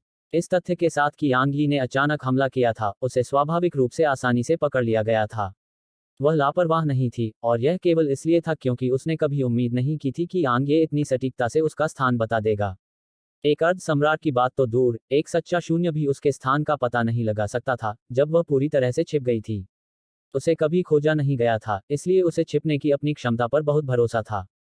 उस आत्मविश्वास ने उसे यांग यी के खिलाफ कोई सावधानी बरतने के लिए मजबूर कर दिया। न केवल उसने कोई सावधानी नहीं बरती, बल्कि वह छाया से देख रही थी और यांग यी पर जानलेवा हमला करने का इंतजार कर रही थी। हालांकि उसने वह घातक प्रहार नहीं किया था, लेकिन यांग ये ने उसके विरुद्ध प्रहार किया था। अधेड़ उम्र के आदमी और बूढ़े आदमी के चेहरे पर बेहद भद्दे भाव थे। किसने कहा कि यांग ये एक जल्दबाज और असभ्य आदमी है? वह एक बहुत ही प्रतिभाशाली व्यक्ति है। यांग ये ने रहस्यमयी महिला को पकड़ लिया था, और इसका मतलब था कि वे अब यांग ये का पीछा नहीं कर सकते थे। अगर वे यांग ये का पीछा नहीं कर सकते थे, तो यांग ये निश्चित रूप से कठपुतलियों को परिष्कृत करेगा और ठीक हो जाएगा। एक बार जब यांग ये अपने चरम पर पहुंच गया और एक वोइडर दायरे की कठपुतली को परिष्कृत कर लिया, तो उसे मारना वास्तव में मुश्किल हो जाएगा। उस लड़के में बहुत ताकत, साहस, निर्भीकता है और वह बहुत सावधान रहता है। वह अफवाहों की तरह जल्दबाज और असभ्य नहीं है। अधेड़ उम्र के आदमी ने धीमी आवाज में कहा, वे कहते हैं कि वह बहुत प्रतिशोधी है और अक्सर खरपतवार को जड़ से उखाड़ने की बात करता है ताकि कोई संभावित परेशानी न बचे। उसके चरित्र के आधार पर अगर उसे जीने और बढ़ने दिया जाए तो वह हमारे लिए एक बुरा सपना बन जाएगा। नहीं, वह पहले से ही हमारे लिए खतरा पैदा करने में सक्षम है। बूढ़े आदमी की आंखें थोड़ी सिकुड़ गईं, उसे कतई जीने नहीं दिया जा सकता। यांग ये अब सिर्फ एक अर्ध सम्राट था, फिर भी उसके पास ऐसी भयानक शक्ति थी। तो क्या हुआ अगर उसने सम्राट क्षेत्र प्राप्त कर लिया? आखिरकार अर्ध सम्राट क्षेत्र की तुलना में सम्राट क्षेत्र एक विभाजन की तरह था। एक बार सम्राट क्षेत्र प्राप्त करने के बाद यह दुनिया को पार करने और शक्ति में अत्यधिक वृद्धि प्राप्त करने का प्रतिनिधित्व करता है। यह वृद्धि सभी पहलुओं में वृद्धि थी। इसलिए एक बार यांग ये ने सम्राट क्षेत्र प्राप्त कर लिया। दरअसल यांग ये का सम्राट क्षेत्र प्राप्त करना सबसे डरावनी बात नहीं थी। सबसे डरावनी बात तो यह सोचना था कि यांग ये शून्य क्षेत्र प्राप्त कर लेगा। क्या शून्य क्षेत्र प्राप्त करने के बाद यांग ये को कोई रोक सकता था? क्या पूरे महाद्वीप पर कोई उसे रोक सकता था? शून्य क्षेत्र की बात तो दूर, अगर यांग ये ने सम्राट क्षेत्र प्राप्त कर लिया होता तो भी पूरे महाद्वीप में शायद ही कोई ऐसा होता जो उसे रोक पाता। आखिरकार जियान गुजी ने इतने सालों पहले सम्राट क्षेत्र प्राप्त करने के बाद पूरे महाद्वीप में बेजोड़ प्रदर्शन किया था। अब यांग ये उन सभी सालों पहले के जियान गुजी से जरा भी कमतर नहीं था। जब उन्होंने यांग ये के सम्राट क्षेत्र और शून्य क्षेत्र प्राप्त करने के बारे में सोचा तो अधेड़ उम्र के व्यक्ति और बूढ़े व्यक्ति दोनों ही कांप उठे। यह इतना भयानक था कि वे उस विचार को जारी रखने की हिम्मत नहीं कर सके। कुछ क्षण की चुप्पी के बाद अधेड़ व्यक्ति ने पूछा, अब हम क्या करें? रुको। बूढ़े आदमी ने गहरी सांस ली और आगे कहा, बूढ़े आदमी युआन और स्लेयर पवेलियन से विशेषज्ञ के आने का इंतजार करो। अन्यथा जब तक हम खुले में हैं वह छिपा रहेगा। अधेड़ उम्र के व्यक्ति ने सिर हिलाकर यह दर्शाया कि वह समझ गया है। जब वे खुले में थे तब यांग ये छिपा हुआ था। अगर वे उसका पीछा करने की कोशिश करते तो वे निष्क्रिय स्थिति में होते।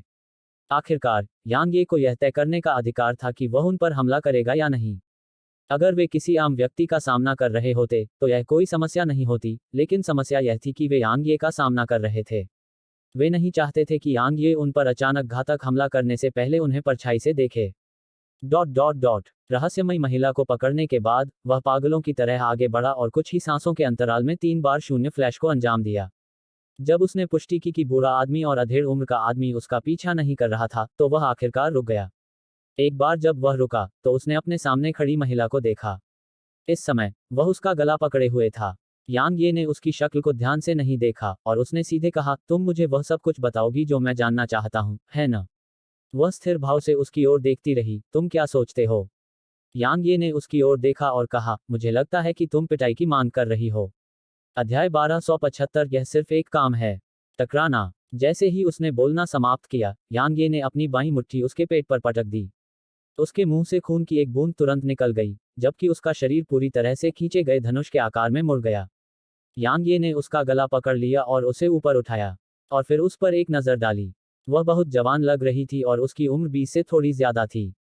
उसकी गहरी काली भौहें अर्धचंद्र की तरह मुड़ी हुई थीं, उसकी आंखें सितारों की तरह थीं और उसकी विशेषताएं बहुत खूबसूरत थीं।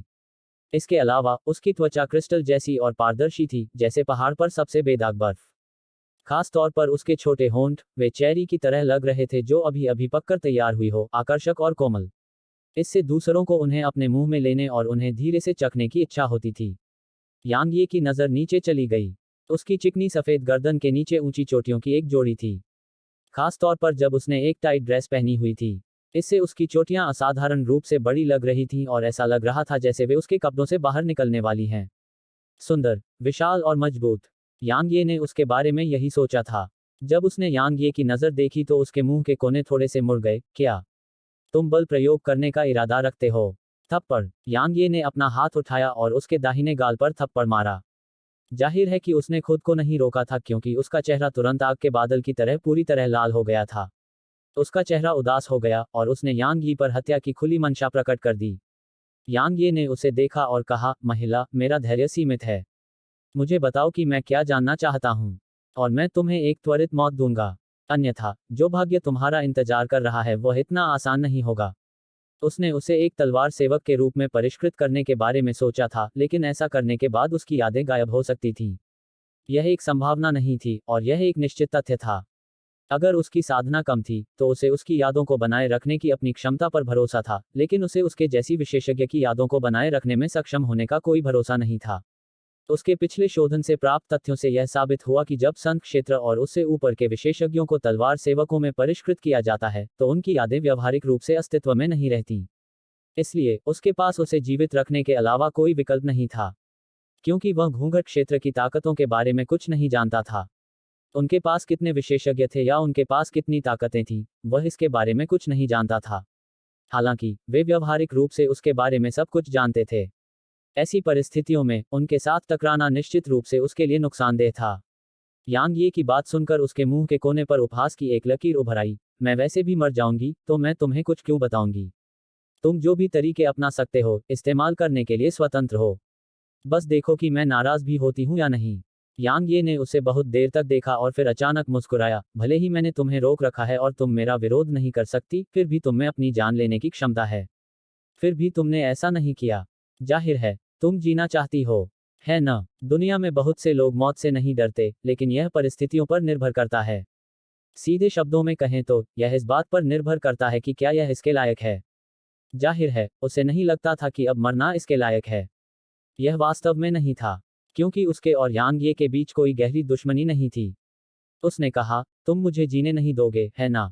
यांग ये ने जवाब दिया, मैं क्यों नहीं मरूंगा। जब तक यह मेरे लिए फायदेमंद है मैं तुम्हें मरने नहीं दूंगा, भले ही तुम चाहो। इसलिए तुम मुझे बता सकते हो कि तुम्हें जीने देने से मुझे क्या लाभ होगा, और अगर यह संतोषजनक है तो मैं तुम्हें जीने दूंगा। ठीक है, मुझे उम्मीद है कि तुम अपनी स्थिति को समझोगे। मैं उन लोगों पर अपनी सांस बर्बाद करना पसंद नहीं करता जो समझदार नहीं हैं। उसने उसकी आंखों में देखा, मुझे तुम पर भरोसा नहीं है। यांग ये ने कंधे उचका दिए, तो अभी अपनी जान ले लो। मैं तुम्हें हरगिज नहीं रोकूंगी। उसने आत्महत्या नहीं की और इसके बजाय बोली, मुझे बताओ तुम क्या चाहते हो। यह काम करता है। यांग ये ने सिर हिलाया, अगर तुम चाहो तो तुम जीवित रह सकते हो। तुम्हें आत्मसमर्पण करना होगा और मेरे तलवार गठबंधन में शामिल होना होगा। नहीं, उसने अचानक उसे बीच में टोकते हुए कहा, अगर मैं तलवार गठबंधन में शामिल हो जाऊं तो केवल मौत ही मेरा इंतजार करेगी। अगर तुमने मना किया तो तुम अभी मर जाओगी। यांग ये ने उसकी आंखों में देखा, अगर तुम शामिल हो जाओगी तो तुम्हारे पास जीने का मौका होगा, और अगर तुमने मना किया तो मैं तुम्हें अभी मार डालूंगा। वह काफी देर तक उसे देखती रही और फिर बोली, और क्या शर्तें हैं? यांग ये ने कहा, वास्तव में मेरे पास बहुत सारे लोग नहीं हैं। जब तक आप मेरे तलवार गठबंधन में शामिल होते हैं और मेरे आदेशों का पालन करते हैं, तब तक हम एक ही पक्ष में रहेंगे। उस समय मुझे विश्वास है कि आप घूंघट वाले क्षेत्र से निपटने में ईमानदारी से मेरी सहायता करेंगे, है ना? वह कुछ देर चुप रही, फिर बोली, मैं शामिल होने को तैयार हूं, तो क्या अब आप मुझे रिहा कर सकते हैं? यांग ये ने अचानक उसकी ठुड्डी पर चुटकी ली और कहा, क्या तुम्हें लगता है कि मैं मूर्ख हूं? उसने पूछा, तुम क्या कहना चाह रहे हो? यांग ये ने ठंडी हंसी में कहा, अगर मैं तुम्हें अभी छोड़ दूं तो तुम पलटकर तुरंत भाग जाओगे। फिर मैं तुम्हें कैसे ढूंढूंगी? या शायद तुम युद्ध के महत्वपूर्ण क्षण में मुझ पर घातक हमला कर दोगे। क्या मैं ऐसी ही दयनीय मौत नहीं मरूंगी? उसने पूछा, तो फिर तुम क्या चाहते हो? यांग ये ने जवाब दिया, मुझे तुम पर भरोसा नहीं है। इसलिए भले ही तुम तलवार गठबंधन में शामिल होने और मेरे आदेशों का पालन करने का इरादा रखते हो, तुम्हें मेरे नियंत्रण में रहना होगा। समझे? उसके हाव भाव बदल गए, तुम मेरी आत्मा पर नियंत्रण करना चाहते हो? बिल्कुल, यांग ये ने उदासीनता से कहा, मुझे इसका एक हिस्सा दे दो और मैं तुम पर भरोसा करूंगा। अन्यथा अपनी जान ले लो या मेरे हाथों मर जाओ। किसी भी मामले में मैं तुम्हें मरने के बाद भी कठपुतली में बदल सकता हूं। वह बहुत देर तक चुप रही, फिर उसने अपना सिर हिलाया और कहा, अगर मैं तुम्हें अपनी आत्मा का एक हिस्सा दे दूं और तुम्हें मुझ पर नियंत्रण करने दूं, तो मैं हमेशा तुम्हारे नियंत्रण में रहूंगी। यह मेरे लिए मौत से भी बदतर है। 10 साल, यांग ये ने आगे कहा, मुझे अनंत काल तक तुम्हारी जरूरत नहीं है, मुझे सिर्फ 10 साल के लिए तुम्हारी जरूरत है। मैं उस अवधि के बाद तुम्हारी आत्मा वापस कर दूंगा, क्योंकि मेरा मानना कि मुझे अब से 10 साल बाद किसी मदद की जरूरत नहीं होगी, या यूं कहूं कि मुझे तुम्हारी मदद की जरूरत नहीं होगी। उसने यांग ये की तरफ देखा। अगर कोई और होता तो वह निश्चित रूप से उपहास के साथ हंसती, लेकिन अगर यांग ये ने ऐसा कहा तो वह इसका खंडन करने में पूरी तरह से असमर्थ थी। क्योंकि अगर यांग ये नहीं मरा तो वह 10 साल में एक सम्राट या यहां तक एक शून्यवादी बन जाएगा। उस समय उसके लिए वास्तव में उसका कोई उपयोग नहीं होगा। वह हमेशा के लिए नियंत्रित होने के बजाय मरना पसंद करेगी, लेकिन अगर यह सिर्फ 10 साल का होता। कुछ देर चुप रहने के बाद उसने कहा, मैं तुम पर कैसे भरोसा कर सकती हूँ? यांग ये अचानक उसके करीब आया और उसकी आंखों में देखा, तुम्हें एहसास होना चाहिए कि तुम इस समय किस तरह की स्थिति में हो। मैं तुमसे भीख नहीं मांग रहा हूं, और यह तुम ही हो जिसे मुझसे भीख मांगनी चाहिए। इसके अलावा मेरे पास ज्यादा समय नहीं है और मैं वास्तव में इसे यहाँ बर्बाद नहीं करना चाहता। समझे? कुछ देर चुप रहने के बाद उसने गहरी सांस ली और उसके भौहों को एक साथ सिकुड़ने में ज्यादा समय नहीं लगा। उसके बाद उसकी आत्मा के दो धागे उसके भीतर से निकलकर यांग ये की ओर तैरने लगे। ऐसा होते ही उसका चेहरा तुरंत भयानक रूप से पीला पड़ गया और वह काफी कमजोर लग रही थी। यांग ये ने उसकी ओर देखा और उसके गले पर से अपनी पकड़ ढीली कर दी। उसके बाद उसने उसकी आत्मा के उन रेशों को अपने शरीर में ले लिया। जब तक वे उसके भीतर थे तब तक उसके लिए उन्हें वापस पाना असंभव होगा जब तक कि वह उन्हें स्वेच्छा से वापस न कर दे। जब उसका काम पूरा हो गया तो यांग ये ने कुछ बैंगनी क्रिस्टल निकाले और उन्हें सोखना शुरू कर दिया। इस बीच उसने उसकी तरफ देखा और कहा, मुझे लगता है कि तुम जानती हो कि मैं क्या जानना चाहता हूँ। वह कुछ देर चुप रही और फिर बोली, क्योंकि तुमने युआन कबीले और ये कबीले के विशेषज्ञों को मार डाला है, इसलिए वील्ड रीजन को एहसास हो गया है कि तुम कितने भयानक हो और तुम्हारी क्षमता कितनी महान है।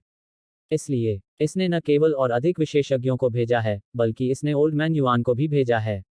यांग ये ने भौहें चढ़ाई, बूढ़ा आदमी युआन। उसने सिर हिलाया, वह एक जीवित जीवाश्म है जो बहुत समय पहले वोइडर दायरे में पहुंच गया था। उसकी ताकत को कुछ ऐसा माना जा सकता है जिसका आम वोइडर बिल्कुल भी विरोध नहीं कर सकते। यांग ये चुप हो गया। वह जानता था कि बूढ़ा आदमी युआन 10,000 पैरों वाले सेंटीपीड के बराबर होना चाहिए। वह शायद उन असामान्य शून्यवादियों में से एक था। ऐसे विशेषज्ञ से निपटना वाकई मुश्किल था। भले ही उसने अब तक कुछ शून्यवादियों को मार दिया था, फिर भी उसे 10,000 पैरों वाले सेंटीपीड जैसे विशेषज्ञ से अकेले लड़ने की अपनी क्षमता पर भरोसा नहीं था। कुछ देर चुप रहने के बाद उसने उसकी ओर देखा और कहा, और क्या? वह एक पल के लिए झिझकी। इस बीच यांग ये ने कहा, मुझे लगता है कि आप समझते हैं कि अगर मुझे कुछ हुआ तो आपकी आत्मा के वे हिस्से खतरे में पड़ जाएंगे। आत्मा के एक हिस्से की कमी होना जन्मजात कमी के बराबर है। उस समय मेरा मानना कि आपको साधना के उच्च क्षेत्र में आगे बढ़ने का कभी मौका नहीं मिलेगा, है न? उसने उसकी ओर देखा और कहा, बूढ़े आदमी युआन के अलावा एक और व्यक्ति है जिससे तुम्हें सावधान रहना होगा। वह स्लेयर पवेलियन से है और उसकी ताकत मुझसे ज्यादा है। Slayer pavilion? यांग ये ने भौहें सिकोड़ते हुए कहा, घूंघट वाले क्षेत्र में यह कैसा अस्तित्व है? हथियारों का एक संगठन। यहाँ तक युआन कबीला भी इसे अपमानित नहीं करेगा। उसने आगे कहा, हमारे पास अनगिनत हत्यारे हैं और वोइडर दायरे में 3 हैं। मेरे अलावा एक और है और मंडप मास्टर। उनकी दोनों ताकतें मुझसे ज्यादा हैं। मैं बस यह नहीं जानती कि उनमें से कौन आ रहा है। अगर यह मंडप मास्टर है, यांग ये ने पूछा, क्या होगा? उसने गंभीरता से कहा, अगर मंडप मास्टर खुद ही काम करता है तो आप बहुत बड़ी मुसीबत में पड़ जाएंगे। क्योंकि मंडप मास्टर एक वोइडर है जो बहुत लंबे समय से प्रसिद्ध था और वह एक हत्यारा भी है। यह कहा जा सकता है कि पूरे घूंघट क्षेत्र में व्यवहारिक रूप से कोई भी ऐसा नहीं है जो उसके द्वारा लक्षित होने को तैयार हो। यांग ये गुस्से से बोले बिना नहीं रह सका, मुझे नहीं लगता कि मेरे और आपके स्लेयर पवेलियन के बीच कोई दुश्मनी है ना? उसने अपना सिर हिलाया, हमारे बीच कोई दुश्मनी नहीं है। हमने आपके खिलाफ इसलिए कार्रवाई की है क्योंकि युआन कबीले ने कुछ कबीलों और संप्रदायों के साथ मिलकर हमें आपको निशाना बनाने के लिए पैसे दिए हैं। हमारा मिशन उन लोगों की जान लेना है जो पैसे देते हैं। मैं असफल रही हूं, इसलिए मंडप स्वाभाविक रूप से किसी मजबूत व्यक्ति को भेजेगा। मैं भुगतान कर सकता हूं। यांग ये ने जल्दी से कहा, मेरे पास बैंगनी क्रिस्टल का एक गुच्छा है, तो क्या तुम मुझे युआन कबीले का सफाया करने में मदद करोगे? उसने पहले 2 वोइडर्स को मार डाला था और स्ट्रोई ने उन्हें 230,000 बैंगनी क्रिस्टल प्रदान करने से पहले उनके भीतर की आध्यात्मिक ऊर्जा को अवशोषित कर लिया था। एक वोइडर की कीमत 100,000 से अधिक हिंसक क्रिस्टल थी। उसके पास पहले से मौजूद बैंगनी क्रिस्टल के साथ अब उसके पास लगभग 260,000 थे। उसने उसकी ओर देखा और कहा, हमारे पास सिद्धांत हैं। सिद्धांत? यांग ये ने ठंडे स्वर में कहा, मेरे भी सिद्धांत हैं। जब तक कोई मुझे ठेस न पहुंचाए मैं किसी को ठेस नहीं पहुंचाता, लेकिन अगर कोई मुझे ठेस पहुंचाए तो मैं निश्चित रूप से उस व्यक्ति को मार डालूंगा। वह खामोश रही। यांग ये बोलने ही वाली थी कि अचानक उसकी भौहें तन गईं, कोई आ रहा है। 2, 3, 4, 7। जब वह इस बिंदु तक बोली तो उसने यांग यी को देखा और कहा, कुल 7 शून्यवादी। तुम्हें बस आत्मसमर्पण कर देना चाहिए। यांग यी के पास कहने को शब्द नहीं थे। अध्याय 1276 पर्दे वाले क्षेत्र से विशेषज्ञ। 7 शून्य करता। यांग यी का चेहरा उतर गया। 7 शून्यों का सामना करना कैसा था? संभवतः पूरे महाद्वीप में अभी 20 से ज्यादा शून्य नहीं थे। फिर भी अब वील्ड रीजन ने उसके लिए 7 भेजे थे। दूसरे शब्दों में, पूरे महाद्वीप में मानव शून्यों की लगभग आधी संख्या उसे मारने के इरादे से पीछा कर रही थी। यांग ये ने उसकी ओर देखा और उदासीनता से बोला, वे वास्तव में मेरे बारे में बहुत अच्छा सोचते हैं। उसने जवाब दिया, मैंने उनसे कहा कि वे वेल क्षेत्र में खबर भेजें कि आप दूसरे जियानबूजी हैं। जाहिर है उन्होंने मेरी बात पर विश्वास किया। वास्तव में वे जानते होंगे कि स्थिति कितनी गंभीर है, भले ही मैंने कुछ न कहा हो। आप सिर्फ एक अर्ध सम्राट हैं, फिर भी आप वॉइडर्स को मारने में सक्षम हैं। इसके अलावा आपने 3 वॉइडर्स की संयुक्त सेना द्वारा घेरे जाने के दौरान 2 वॉइडर्स को मार डाला। ऐसी ताकत कुछ ऐसी है जिसका मुकाबला सिर्फ जियानबूजी ही कर सकता है। तो क्या आपको लगता है कि वे आपको दूसरे जियानबूजी के रूप में विकसित होने देंगे? मुझे अपनी ताकत का ऐसा प्रदर्शन नहीं करना चाहिए था। यांग ये ने अपना सिर हिलाया और पूछा, क्या वे हमें ढूंढ सकते हैं? उसने कुछ देर तक गहराई से सोचा और कहा, मैं गारंटी नहीं दे सकती कि वे ऐसा नहीं कर सकते। छिपने की आपकी क्षमता बहुत ही भयानक है और एक साधारण व्यक्ति आपकी आभा का पता नहीं लगा पाएगा। हालांकि घूंघट वाले क्षेत्र में कई सक्षम लोग हैं। कम से कम मेरे स्लेयर पवेलियन के सदस्यों के लिए आपको ढूंढना बहुत मुश्किल नहीं होना चाहिए। मैं उनसे कैसे बचूं? या यूं कहूं, मैं आपके स्लेयर पवेलियन के सदस्यों से कैसे बचूं? यांग ये ने पूछा। वह स्वाभाविक रूप से उनके खिलाफ जाने का इरादा नहीं रखता था। यह बताने की जरूरत नहीं है कि उसकी गहरी ऊर्जा और चोटें केवल लगभग 60% तक ही ठीक हुई थी। वह उनके खिलाफ नहीं जाएगा, भले ही उसकी गहरी ऊर्जा और चोटें पूरी तरह से ठीक हो गई हों। 7-0। वह उनसे कैसे लड़ेगा? वह उनसे कैसे लड़ सकता है? भागना ही सबसे अच्छा उपाय था। उसने अपना सिर हिलाया, मुझे नहीं मालूम। उसने भौहें सिकोड़ते हुए कहा, तुम्हें नहीं? उसने जवाब दिया, भले ही हम दोनों स्लेयर पवेलियन से हैं, हमारी क्षमता अलग है। मैंने अंतरिक्ष के नियमों को समझ लिया है, इसलिए मैं दूसरों का पीछा करने के लिए अंतरिक्ष में मौजूद निशानों का उपयोग करने में सक्षम हूं। उस दूसरे साथी के पास निश्चित रूप से अपनी विशेष विधि होगी। लेकिन मंडप मास्टर के अलावा मुझे डर है कि केवल वही जानता है कि यह क्या है। मेरी तरह केवल मंडप मास्टर ही जानता है कि मैं दूसरों का पीछा करने के लिए अंतरिक्ष में मौजूद निशानों का उपयोग करने में सक्षम हूं। बेशक अब आप भी जानते हैं। यांग ये की भौहें और भी कसकर एक दूसरे से जुड़ गईं। उसका एकमात्र लाभ यह था कि जब उसके दुश्मन खुले में थे, तब वह छिपा हुआ था। इसलिए उसके पास पहल थी। हालांकि एक बार जब वे उससे छिप गए और उसे ढूंढ लिया, तो उनकी सेना को उसे नष्ट करने में बस कुछ ही सांसें लगेंगी। आखिरकार उसका तो कहना ही क्या, 10,000 पैरों वाला सेंटीपीड भी 7 वॉइडर्स की संयुक्त सेना के खिलाफ लड़ने में सक्षम नहीं होगा। इस बीच महिला ने फिर से कहा, अगर यह मंडप मास्टर नहीं है, तो आपके पास एक मौका है। क्योंकि मैं किसी भी ऐसे व्यक्ति को महसूस कर पाऊंगी जो बहुत करीब आ जाएगा। इसलिए हम हमेशा एक कदम आगे रहेंगे। ठीक इसी क्षण की तरह मैं उन्हें तब भी महसूस कर सकती हूं जब वे 3 लाख किलोमीटर से अधिक दूर हों। हालांकि अगर यह मंडप मास्टर है, यांग ये ने पूछा, क्या वह बहुत ताकतवर है? वह गंभीरता से बोली, बहुत ताकतवर। इसके अलावा ऐसा लगता है कि उसके पास अंतरिक्ष के नियम भी हैं। इसलिए अगर हम सेना में शामिल भी हो जाएं तो भी उसे मारना शायद मुश्किल होगा।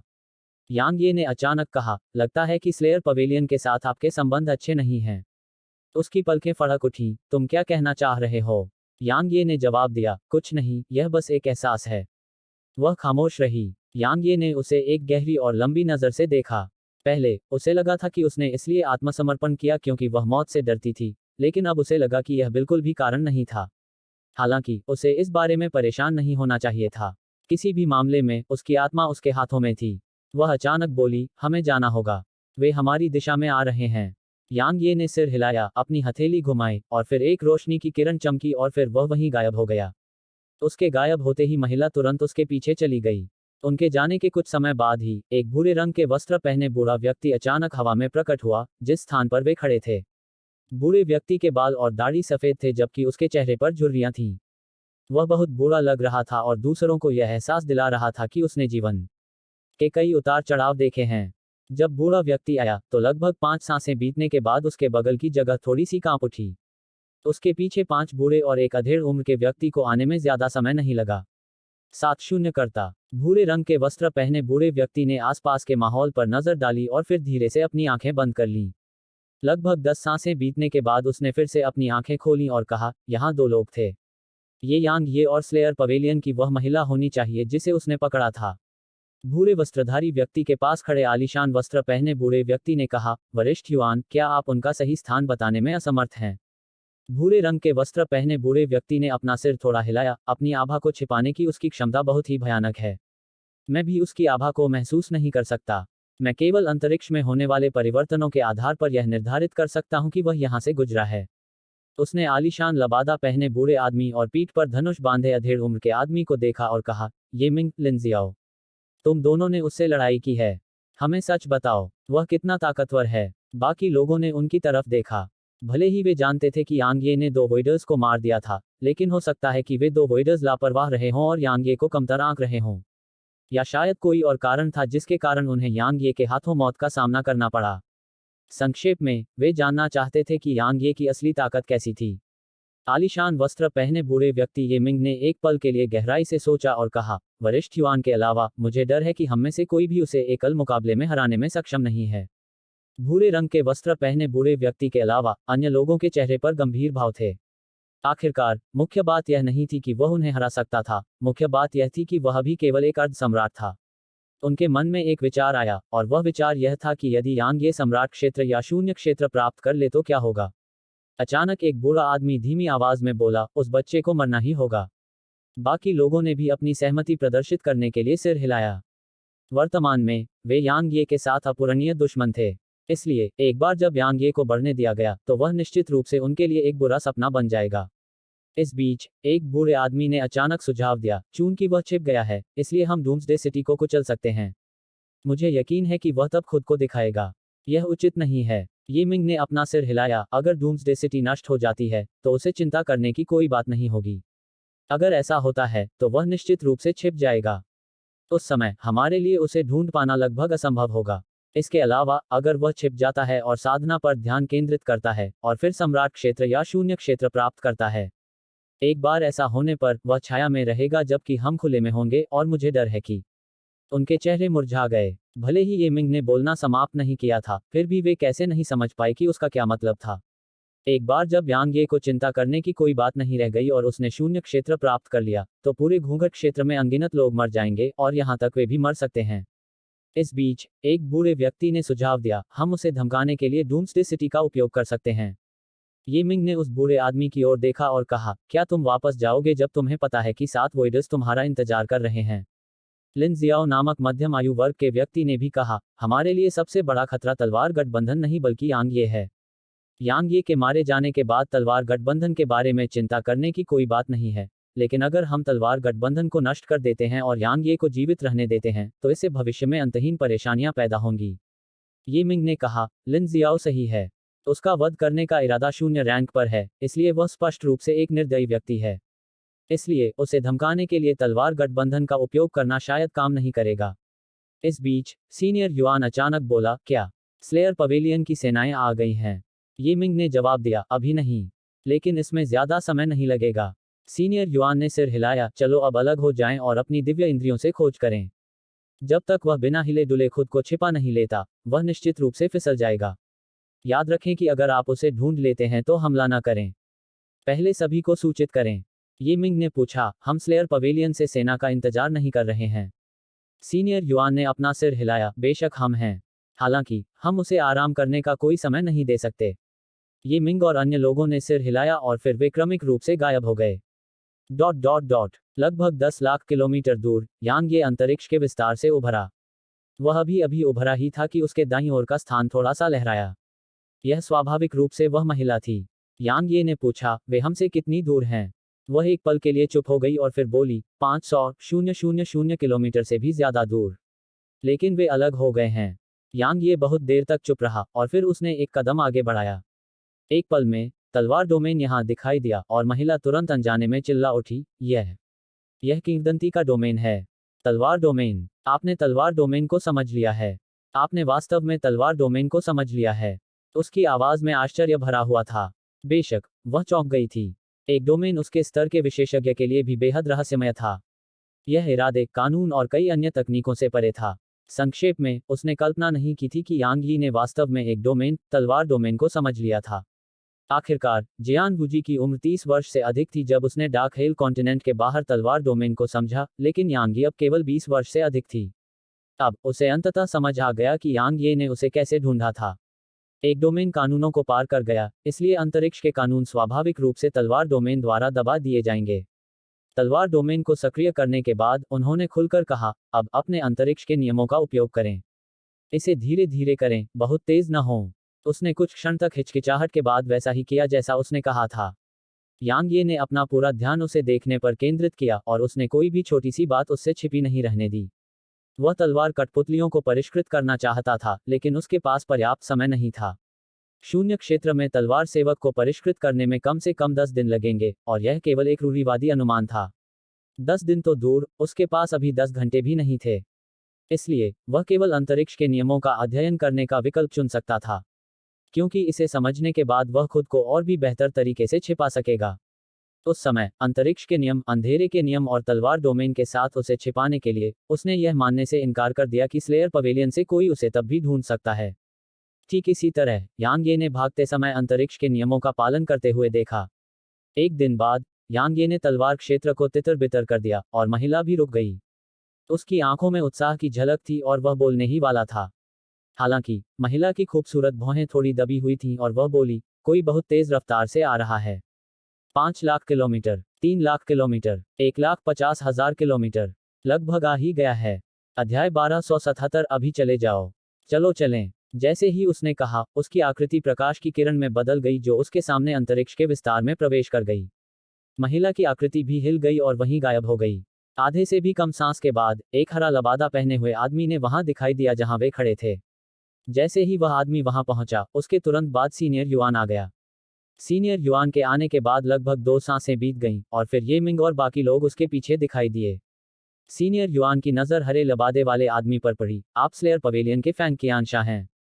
ये मिंग और अन्य लोग उसे सुनकर चौंक गए। फैंग कियानशा घूंघट क्षेत्र में बेहद प्रसिद्ध था क्योंकि उसने एक बार सम्राट क्षेत्र में रहते हुए एक वोइडर की हत्या कर दी थी और वह सफल रहा था। उस समय उसका नाम पूरे घूंघट क्षेत्र में गूंजता था। फिर भी अब वह एक वोइडर था।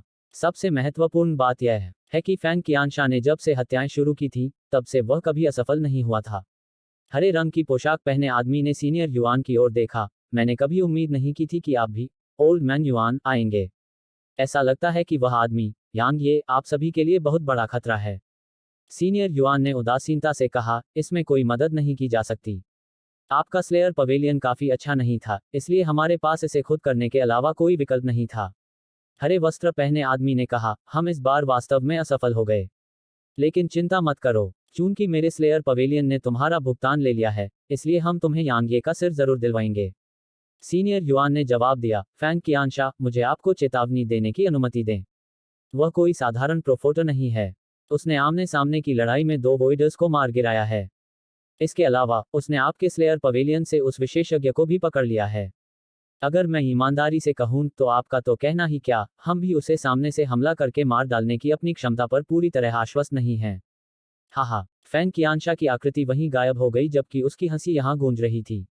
उसी समय उसकी आवाज दूर से गूंजी, बुरे आदमी युआन, मैं अब से 2 घंटे के भीतर यांगे का सिर आपके पास लाऊंगा। हम उन लोगों की जान लेते हैं जो पैसे देते हैं। मेरे स्लेयर पवेलियन ने कभी कोई वादा नहीं तोड़ा है और अब भी नहीं तोड़ेगा। सीनियर युआन और बाकी लोगों के चेहरे पर उदासी छा गई, क्योंकि फैंग कियानशा ने अपनी आभा छिपा रखी थी। जाहिर है वह नहीं चाहता था कि वे उसका पीछा करें। वह मूर्ख, ये मिंग कोसने से खुद को नहीं रोक सका, घमंडी मूर्ख। वह मौत को दावत दे रहा है। सीनियर युआन ने अपना सिर हिलाया और कहा, वह एक बार एक प्रतिभाशाली व्यक्ति था और उसने एक बार एक वोइडर को मारने के लिए अपनी साधना के क्षेत्र को पार कर लिया था। इसलिए वह स्वाभाविक रूप से गर्व करने के योग्य है। अब वह एक वोइडर है जबकि यांग ये सिर्फ एक अर्ध सम्राट है। जहां तक उसका सवाल है, यांग ये निश्चित रूप से उसे मारने के लिए अपनी साधना के क्षेत्र को पार करने में असमर्थ होगा। दुर्भाग्य से उसने यांग ये को कम करके आंका है, यांग ये को बहुत कम करके आंका है। लिन जियाओ ने सिर हिलाया, अगर फैंग कियानशा एक प्रतिभाशाली व्यक्ति है, तो यांग ये एक अद्वितीय प्रतिभाशाली व्यक्ति है। हर 100 साल में कई प्रतिभाशाली व्यक्ति सामने आ सकते हैं, लेकिन एक अद्वितीय प्रतिभाशाली व्यक्ति हर 10,000 साल में भी नहीं आ सकता। फैंग कियानशा ने खुद को ज्यादा और यांग ये को कम आंका है। वह गंभीर खतरे में है। ये मिंग ने सीनियर युआन को देखा, अब हमें क्या करना चाहिए? सीनियर युआन ने कुछ देर तक गहराई से सोचा और कहा, रुको रुको। ये मिंग ने भौहें से कुड़ी, वह यांग ये को नहीं मार सकता। सीनियर युआन ने जवाब दिया, चाहे वह सफल हो या असफल, यह हमारे लिए फायदेमंद है। अगर वह यांग ये को मार सकता है तो यह स्वाभाविक रूप से सबसे अच्छा है, लेकिन अगर वह यांग ये को नहीं मार सकता है, हा, अगर वह यांग ये को नहीं मार सकता है, तो मुझे लगता है कि स्लेयर पवेलियन का मास्टर शायद कार्रवाई करेगा। ये मिंग ने पूछा, आपको लगता है कि मंडप मास्टर ऐसा करेगा? सीनियर युआन ने कहा, यह स्लेयर पवेलियन की प्रतिष्ठा से संबंधित है, इसलिए वह निश्चित रूप से कार्रवाई करेगा। अगर वह ऐसा नहीं करता है, तो वेल्ड क्षेत्र में स्लेयर पवेलियन की प्रतिष्ठा खत्म हो जाएगी। बेशक यह स्वाभाविक रूप से सबसे अच्छा है अगर फैंग की आंशा सफल होता है। अधेड़ उम्र के आदमी ने अपना सिर हिलाया, उसकी संभावना बहुत कम है। सीनियर युआन ने जवाब दिया, डूम्सडे सिटी पर नजर रखने के लिए किसी को भेजो। यांग ये वापस आ सकता है। अगर वह वापस आता है तो हमला मत करो और हमें तुरंत सूचित करो। बूढ़े आदमी को मौके पर ही गायब होने में ज्यादा समय नहीं लगा। सीनियर युआन ने दूर तक देखा और उसकी आंखें सिकुड़ गईं, उसे जीने की इजाजत नहीं दी जा सकती। डॉट डॉट डॉट 1000 किलोमीटर से भी ज्यादा दूर एक पर्वत श्रृंखला पर यांग ये घने जंगल से गुजर रहा था। वह इतना तेज था कि उसके आसपास के पुराने पेड़ हिंसक रूप से कांप रहे थे, और वह एक तेज आंधी की तरह था जो तेजी से गुजर रही थी। अचानक यांग ये रुक गया, क्योंकि रहस्यमयी महिला जिसका नाम कियान लिनकॉन्ग था ने अचानक उसे बताया था कि एक व्यक्ति उनका पीछा कर रहा है, और जब उसने सुना कि वह सिर्फ एक व्यक्ति था तो वह तुरंत रुक गया। भले ही उसने अंतरिक्ष के नियमों को सीखने के लिए तलवार के क्षेत्र का इस्तेमाल किया था, लेकिन इसमें उसकी उपलब्धियां कियान लिनकॉन्ग से कहीं कमतर थीं। उदाहरण के लिए, वह अपने आसपास के 1000 किलोमीटर के क्षेत्र में अंतरिक्ष को महसूस कर सकती थी, लेकिन वह इसे केवल 250 किलोमीटर के क्षेत्र में ही महसूस कर सकता था।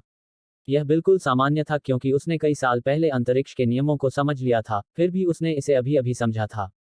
इसलिए उसके लिए उससे कमतर होना सामान्य बात थी, और उसे इससे कोई फर्क नहीं पड़ता था।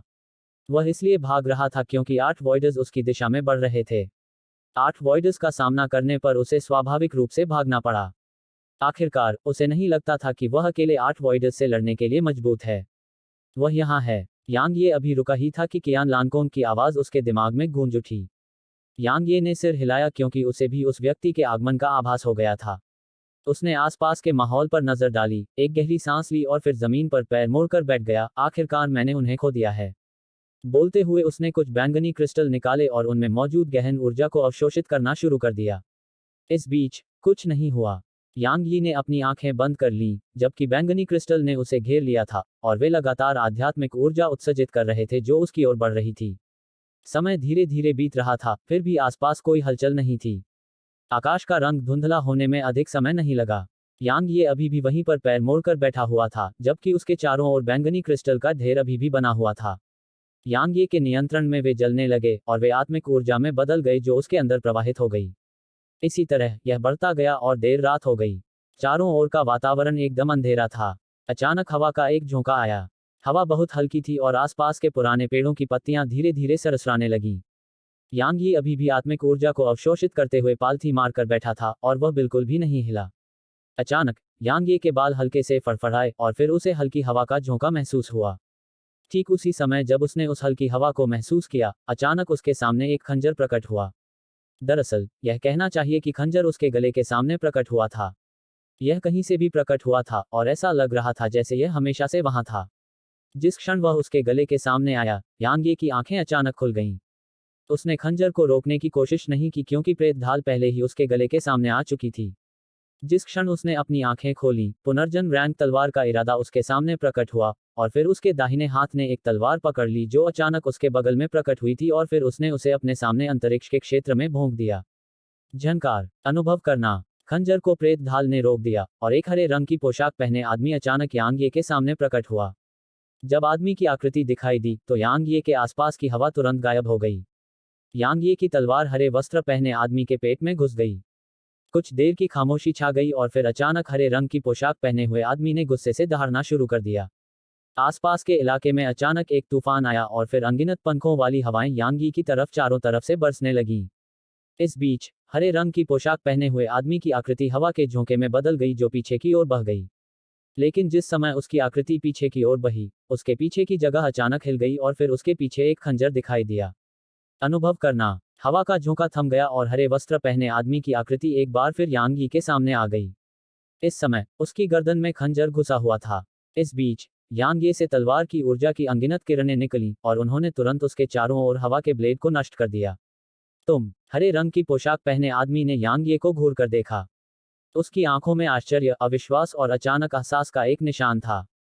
अब वह स्वाभाविक रूप से सब कुछ समझ गया। वह हमला करने के लिए सबसे अच्छे क्षण की प्रतीक्षा कर रहा था, और यांग ये उसके हमला करने का इंतजार कर रही थी। दूसरे शब्दों में, यांग ये ने उसके आने को नोटिस कर लिया था। उसके लिए सबसे अविश्वसनीय बात उसके पीछे खड़ा व्यक्ति था। वह व्यक्ति निश्चित रूप से उसके लिए अपरिचित नहीं था। क्योंकि वे एक ही मंडप से थे। उसे वास्तव में समझ में नहीं आया कि यांग ये ने कियान लकोंग को क्यों नहीं मारा और वह यांग ये को उसे मारने में मदद भी कर रही थी। बेशक उसे इसका जवाब नहीं मिलेगा। यांग ये ने अपनी कलाई हिलाई और तलवार की ऊर्जा की एक किरण उस आदमी के माथे के बीच से होकर गुजरी और उस आदमी की आंखों का रंग तुरंत फीका पड़ गया। यांग ये को एक मरे हुए आदमी पर अपनी सांस बर्बाद करने में कोई दिलचस्पी नहीं थी। यांग ये ने अपना दाहिना हाथ हिलाया और हरे रंग के वस्त्र पहने आदमी की स्थानिक अंगूठी उसकी मुट्ठी में आ गई। उसी समय उसने लाश को भी दूर रख दिया। उसने स्थानिक अंगूठी पर नजर डाली और उसने देखा कि उसके अंदर 30,000 से ज्यादा बैंगनी क्रिस्टल हैं। एक बार जब स्ट्रोई ने हरे रंग के वस्त्र पहने आदमी के अंदर की ऊर्जा को अवशोषित कर लिया, तो उसके पास लगभग 400,000 बैंगनी क्रिस्टल होंगे। 400,000। क्या यह बहुत ज्यादा था? अगर यह पहले होता तो उसे लगता कि यह बहुत ज्यादा है, लेकिन अब उसे लगता है कि यह ठीक है। आखिरकार, जबकि 400,000 एक बड़ी संख्या लगती थी, अगर वह कुछ बार शून्य बादल शटल का उपयोग करता तो यह एक पल में गायब हो जाती। बैंगनी क्रिस्टल के अलावा कुछ विविध वस्तुएं भी थीं, लेकिन वे उसकी नज़र से दूर थीं। अब शून्य रैंक के खजानों और तकनीकों के अलावा उसे वास्तव में अन्य खजानों में कोई दिलचस्पी नहीं थी। यांग ये ने स्थानिक अंगूठी को दूर रखा और कियान लानकोंग को देखा। अगर हम सेना में शामिल हो जाते हैं तो एक पल में वोइडर्स को मारना बहुत मुश्किल नहीं लगता है। अगर कियान लकोंग न होता तो उसे हरे वस्त्र वाले आदमी को मारने के लिए शायद और भी ज्यादा प्रयास करने पड़ते, क्योंकि उसका यह हमला हरे वस्त्र वाले आदमी को मारने में सक्षम नहीं था। वह हरे वस्त्र वाले आदमी के गले पर वार करना चाहता था, लेकिन अगर वह उस समय गले पर वार करता तो बहुत संभावना थी कि हरे वस्त्र वाला आदमी उसके हमले से बच जाता। इसलिए उसके पास पेट पर वार करने के अलावा कोई और विकल्प नहीं था जो उसके सबसे करीब था। कियान लकोंग उस समय सही समय पर हरे वस्त्र पहने आदमी के पीछे आ गई थी, जब हरे वस्त्र पहने आदमी ने पीछे हटना शुरू ही किया था।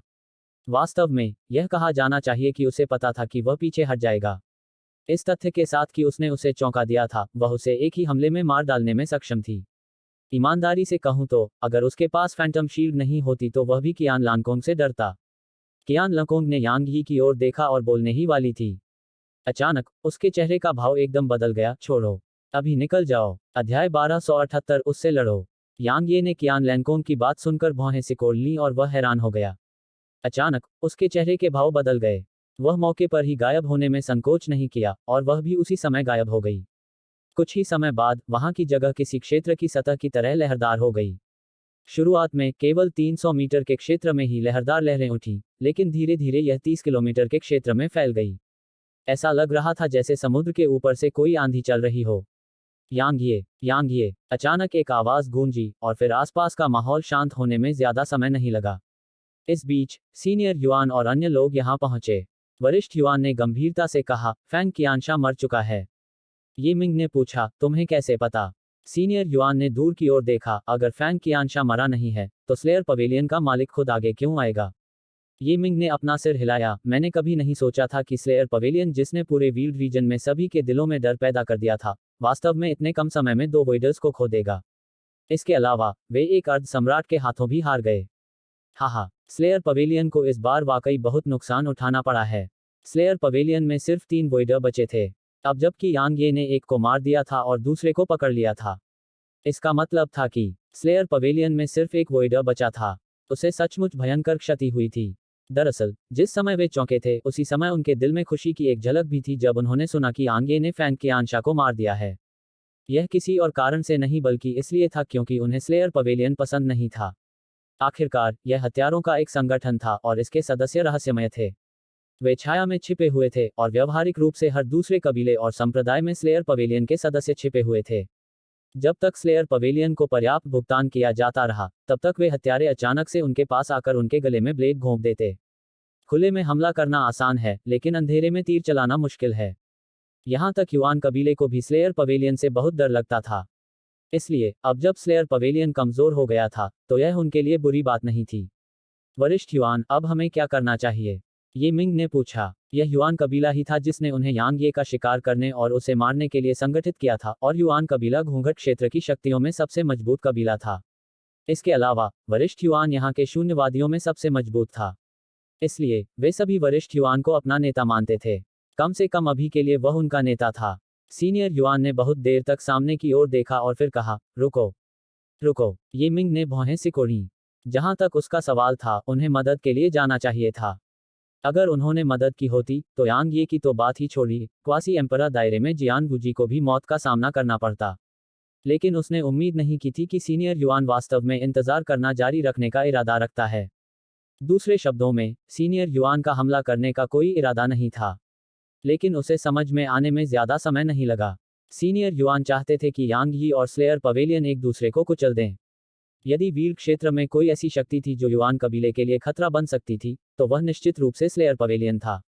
स्लेयर पवेलियन की समग्र शक्ति युआन कबीले से कमतर थी, लेकिन स्लेयर पवेलियन युआन कबीले से खुलकर नहीं लड़ेगा।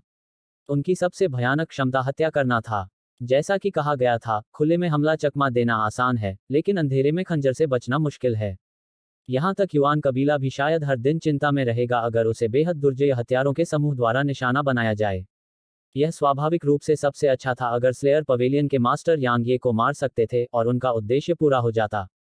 लेकिन अगर यांग ये ने स्लेयर पवेलियन के मास्टर को मार दिया, तो यह उनके लिए बिल्कुल भी नुकसानदेह नहीं होगा। संक्षेप में, इस बात की परवाह किए बिना कि युद्ध में कौन मरा, यह उनके लिए बुरा परिणाम नहीं होगा, और यदि यांग ये और स्लेयर पवेलियन के मास्टर दोनों युद्ध में घायल हो गए, तो यह और भी बेहतर होगा, क्योंकि वे स्थिति का लाभ उठा सकते हैं और पुरस्कार प्राप्त कर सकते हैं। ये मिंग ही एकमात्र व्यक्ति नहीं था जिसने सीनियर युआन के इरादों को भांप लिया था, अन्य लोगों ने भी ऐसा ही किया था।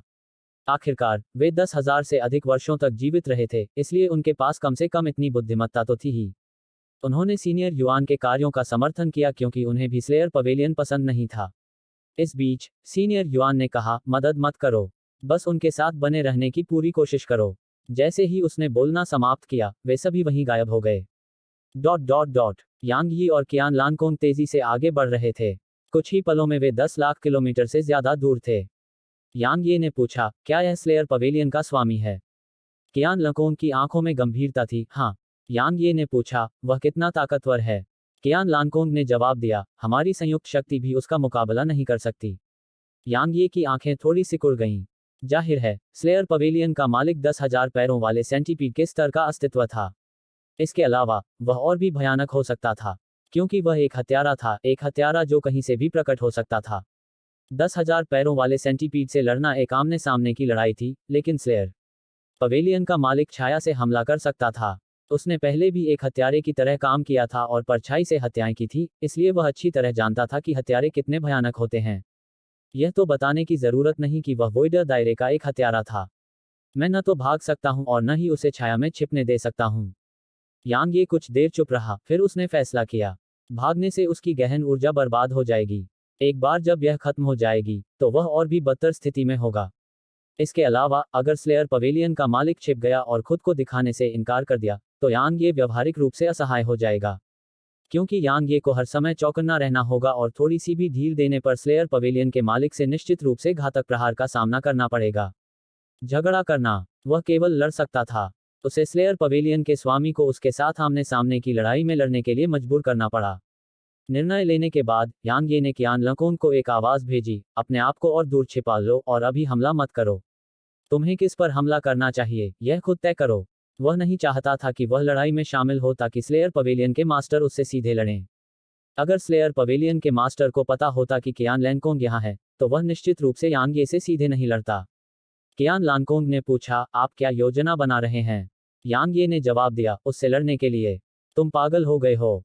कियान लानकोंग ने अनायास ही चिल्लाते हुए कहा, यांग ये, तुम वाकई ताकतवर हो, लेकिन तुम एक ऐसे वोइडर के खिलाफ हो जिसने बहुत पहले ही अपना नाम बना लिया है। वह उन वोइडर से तुलना करने लायक नहीं है जिन्हें तुमने पहले मारा था। यहाँ तक कि फैंग कियानशा जिसे तुमने अभी अभी मारा है, उसकी तुलना उससे नहीं की जा सकती। उसकी आत्मा के कुछ हिस्से यांग ये के कब्जे में थे, इसलिए वह स्वाभाविक रूप से नहीं चाहती थी कि यांग ये यह लड़ाई लड़े। यह कहा जा सकता है कि अगर यांग ये ने हमला किया तो वह शायद जिंदा न रह पाए। अगर वह अपनी आत्मा के उन हिस्सों के बिना बच भी जाती, तो भी वह निश्चित रूप से अपना दिमाग खो देती। इस दुनिया में ऐसी कोई चीज नहीं थी जो आत्मा को फिर से बना सके। कम से कम, उसने ऐसी किसी चीज के बारे में नहीं सुना था जो ऐसा कर सके।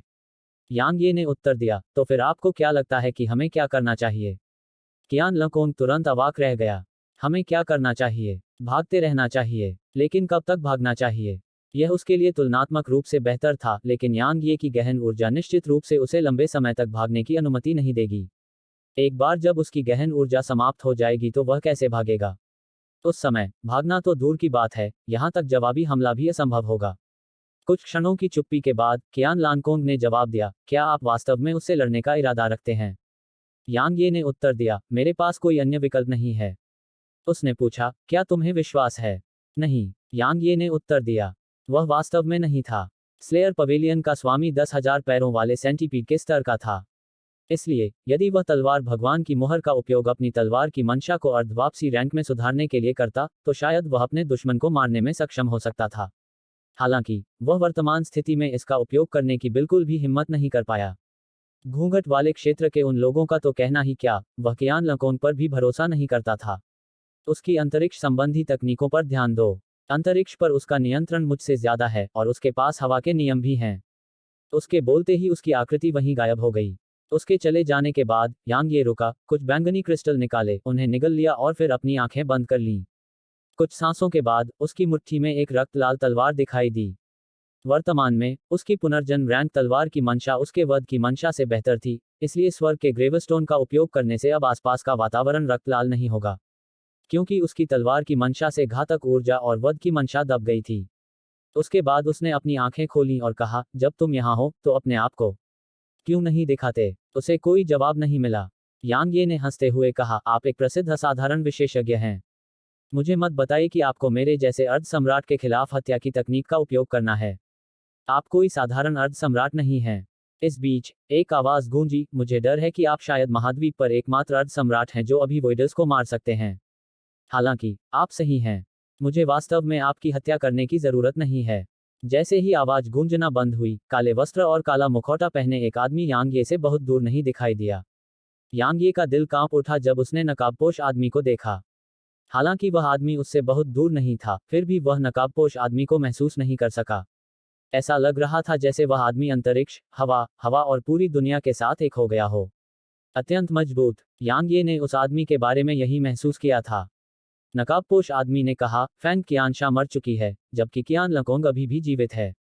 अगर मैं नहीं हूं, तो शायद उसने आपके सामने आत्मसमर्पण कर दिया है। जहां तक कियानशा की हत्या का सवाल है, तो मुझे लगता है कि उसने भी इसमें योगदान दिया है ना? यांग ये की आंखें थोड़ी सिकुड़ गईं। उसे उम्मीद नहीं थी कि नकाबपोश आदमी वास्तव में यह सब अनुमान लगा लेगा। जाहिर है, कियान लैनकोन को अचानक हमला करने के लिए कहना काम नहीं करेगा। इस बीच नकाबपोश आदमी ने कहा, यह ठीक है। वह लंबे समय से मुझे धोखा देने का इरादा रखती है, इसलिए वह अपनी इच्छा पूरी कर सकती है। आओ, मुझे देखने दो कि जियानगुजी के बराबर कोई प्रतिभाशाली व्यक्ति कितना शक्तिशाली है। यांग ये स्वाभाविक रूप से मना नहीं करेगा। प्राचीन म्यान उसके बाएं हाथ में दिखाई दिया और फिर उसकी आकृति तुरंत नकाबपोश आदमी के सामने प्रकट हुई। इस समय उसमें एक तलवार म्यान में थी और फिर बर्फ की सफेद रोशनी की एक किरण चमकी। उसके बाद नकाबपोश आदमी के ऊपर एक रक्त लाल तलवार दिखाई दी। नकाबपोश आदमी ने बिल्कुल भी हरकत नहीं की और खून से लाल तलवार को नीचे आने दिया। तलवार सीधे नकाबपोश आदमी के शरीर में घुस गई, लेकिन इसके कारण यांग ये के चेहरे पर भाव बदल गए, क्योंकि उसके सामने नकाबपोश आदमी बस एक प्रतिरूप था। इसी बीच एक खंजर बिजली की तरह यांग ये की गर्दन की ओर गिरा। झनकार। खंजर उसकी गर्दन में नहीं घुसा क्योंकि फैंटम शील्ड उसे रोकने के लिए वहां मौजूद थी, लेकिन टक्कर के शक्तिशाली बल ने यांग ये को 100 मीटर दूर धकेल दिया। यांग ये की आकृति अभी रुकी ही थी कि उसके आसपास का स्थान अचानक कांपने लगा और फिर उसके चारों ओर 2 खंजर दिखाई दिए। एक उसकी गर्दन की ओर उतर रहा था जबकि दूसरा उसके गले पर वार कर रहा था। यांग ये के हाव भाव नहीं बदले। फैंटम शील्ड ने उसके पीछे पड़े खंजर को रोकने के लिए कदम बढ़ाया, जबकि उसने अपने सामने पड़े खंजर पर तलवार से वार किया।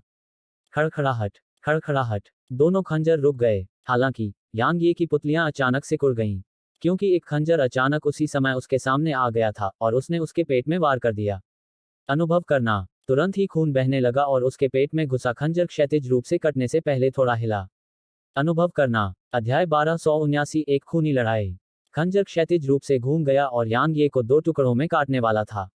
इस महत्वपूर्ण क्षण में यांग ये के बाएं हाथ ने खंजर को पकड़ लिया और फिर उसकी आकृति चमक उठी और 1 किलोमीटर दूर दिखाई दी। एक बार जब वह रुका, तो उसने खंजर बाहर निकाला और फिर उसके पेट में घाव से खून बहने लगा। यांग ये ने अपने पेट की ओर देखा। उसके पेट पर लगभग 20 सेमी लंबा घाव था। इस समय उसमें से लगातार खून बह रहा था। यह एक तेज धार की तरह था। अंत में सारा खून स्वर्ग की कब्र के पत्थर द्वारा अवशोषित कर लिया गया। यांग ये के चेहरे पर उदासी के भाव थे जब वह अपने पेट को देख रहा था। वह पहले थोड़ा धीमा था, थोड़ा और भी धीमा, तो उसका शरीर 2 टुकड़ों में कट जाता। नकाबपोश आदमी ने यांग ये को आराम करने का समय नहीं दिया। यांग ये की आकृति अभी अभी हिलना बंद हुई थी कि उसके आसपास की जगह थोड़ी हिल गई। उसके बाद एक और खंजर उसके सामने हवा में से प्रकट हुआ और उसने सीधे उसके गले पर वार किया। यह इतना तेज था कि यांग ये भी केवल कुछ ही छवियां देख पाया। यांग यी ने अपनी अंतर्ज्ञान पर भरोसा करते हुए अपनी तलवार को तेजी से घुमाया और खंजर पर वार कर दिया। झंकार, खंजर उड़ गया, लेकिन यांग ये के चेहरे पर थोड़ा बदलाव आया, क्योंकि जैसे ही उसने अपनी तलवार घुमाई, एक और खंजर उसकी गर्दन के सामने आ गया। इसके अलावा एक और खंजर उसके माथे के बीच में आ गया था। यह बहुत तेज था, अत्यंत तेज। सबसे भयानक हिस्सा गति नहीं थी, यह था कि व्यवहारिक रूप से हर एक हमला उस समय शुरू किया गया था जब वह उन्हें रोकने में व्यवहारिक रूप से असमर्थ था। ठीक इसी क्षण की तरह उसकी तलवार ने पहले खंजर को रोक दिया था, लेकिन वह खंजर उसे मारने के लिए नहीं था, और यह सिर्फ उसकी तलवार को व्यस्त रखने के लिए था। असली घातक हमला ये दो खंजर थे जो अभी अभी दिखाई दिए थे, और यह इस हद तक भी था कि ये दो खंजर असली घातक हमला नहीं हो सकते हैं। जब उसने इस बिंदु तक सोचा, यांग ये ने खंजरों को रोकने की कोशिश नहीं की। तलवार की एक किरण अचानक उसके चारों ओर दिखाई दी, और उन खंजरों की गति एक पल के लिए तुरंत धीमी हो गई। यांग ये ने उस पल का उपयोग 300 मीटर पीछे की ओर चमकने के लिए किया, और फिर उसकी तलवार की मंशा उसके चारों ओर एक अवरोध में संघनित हो गई। हालांकि यह गहन ऊर्जा की बर्बादी थी, लेकिन उसके पास ऐसा करने के अलावा कोई विकल्प नहीं था, क्योंकि जब खंजर दिखाई देते थे तो समय पर प्रतिक्रिया करने में सक्षम होने का यही एकमात्र तरीका था। अन्यथा वे बहुत तेज थे, और यह उसे दबा देता और निष्क्रिय स्थिति में धकेल देता। तलवार की मंशा की बाधा प्रकट होने के बाद यांग ये ने अपनी तलवार खींची और उसे घुमाया। ओह! तलवार की चीख गूंजी और फिर रक्त लाल तलवार की ऊर्जा की किरण नकाबपोश आदमी की ओर चमकी। नकाबपोश आदमी ने फिर भी चकमा नहीं दिया, और उसने अपना बचाव भी नहीं किया। उसने बस यांग ये के हमले को अपने पास आने दिया। तलवार की ऊर्जा उसके आर पार गुजरी, और फिर नकाबपोश व्यक्ति की आकृति भ्रमात्मक होने लगी। एक प्रतिबिंब। यांग ये की आंखें थोड़ी सिकुड़ गईं। अचानक एक आकृति उसके सामने चमक उठी। यांग ये की पुतलियां सिकुड़ गईं और उसने अपनी तलवार तेजी से घुमाई। अनुभव करना। एक धमाके के साथ यांग ये की आकृति लगभग 1 किलोमीटर पीछे चली गई। इस बीच एक आकृति अचानक उसके ऊपर उड़ी, और यह इतनी तेज थी कि यांग ये के हाव भाव बदल गए। Bang bang bang. कुछ ही समय में यांग ये को 2 किलोमीटर पीछे धकेल दिया गया, फिर भी वह अपने प्रतिद्वंद्वी के शरीर को देख पाने में सक्षम नहीं था। वर्तमान में वह केवल एक धुंधली काली छाया देख सकता था। गति के नियम। नकाबपोश आदमी को गति के नियम समझ में आ गए थे। यांग यी ने गति के नियमों को भी समझ लिया था, लेकिन उसकी उपलब्धियां नकाबपोश व्यक्ति से कहीं कमतर थीं। गति के नियमों में उसकी उपलब्धियां नकाबपोश व्यक्ति से कमतर होने के अलावा दूसरा कारण स्वाभाविक रूप से उसकी साधना थी। नकाबपोश व्यक्ति एक शून्यवादी था, जबकि वह केवल एक अर्ध सम्राट था।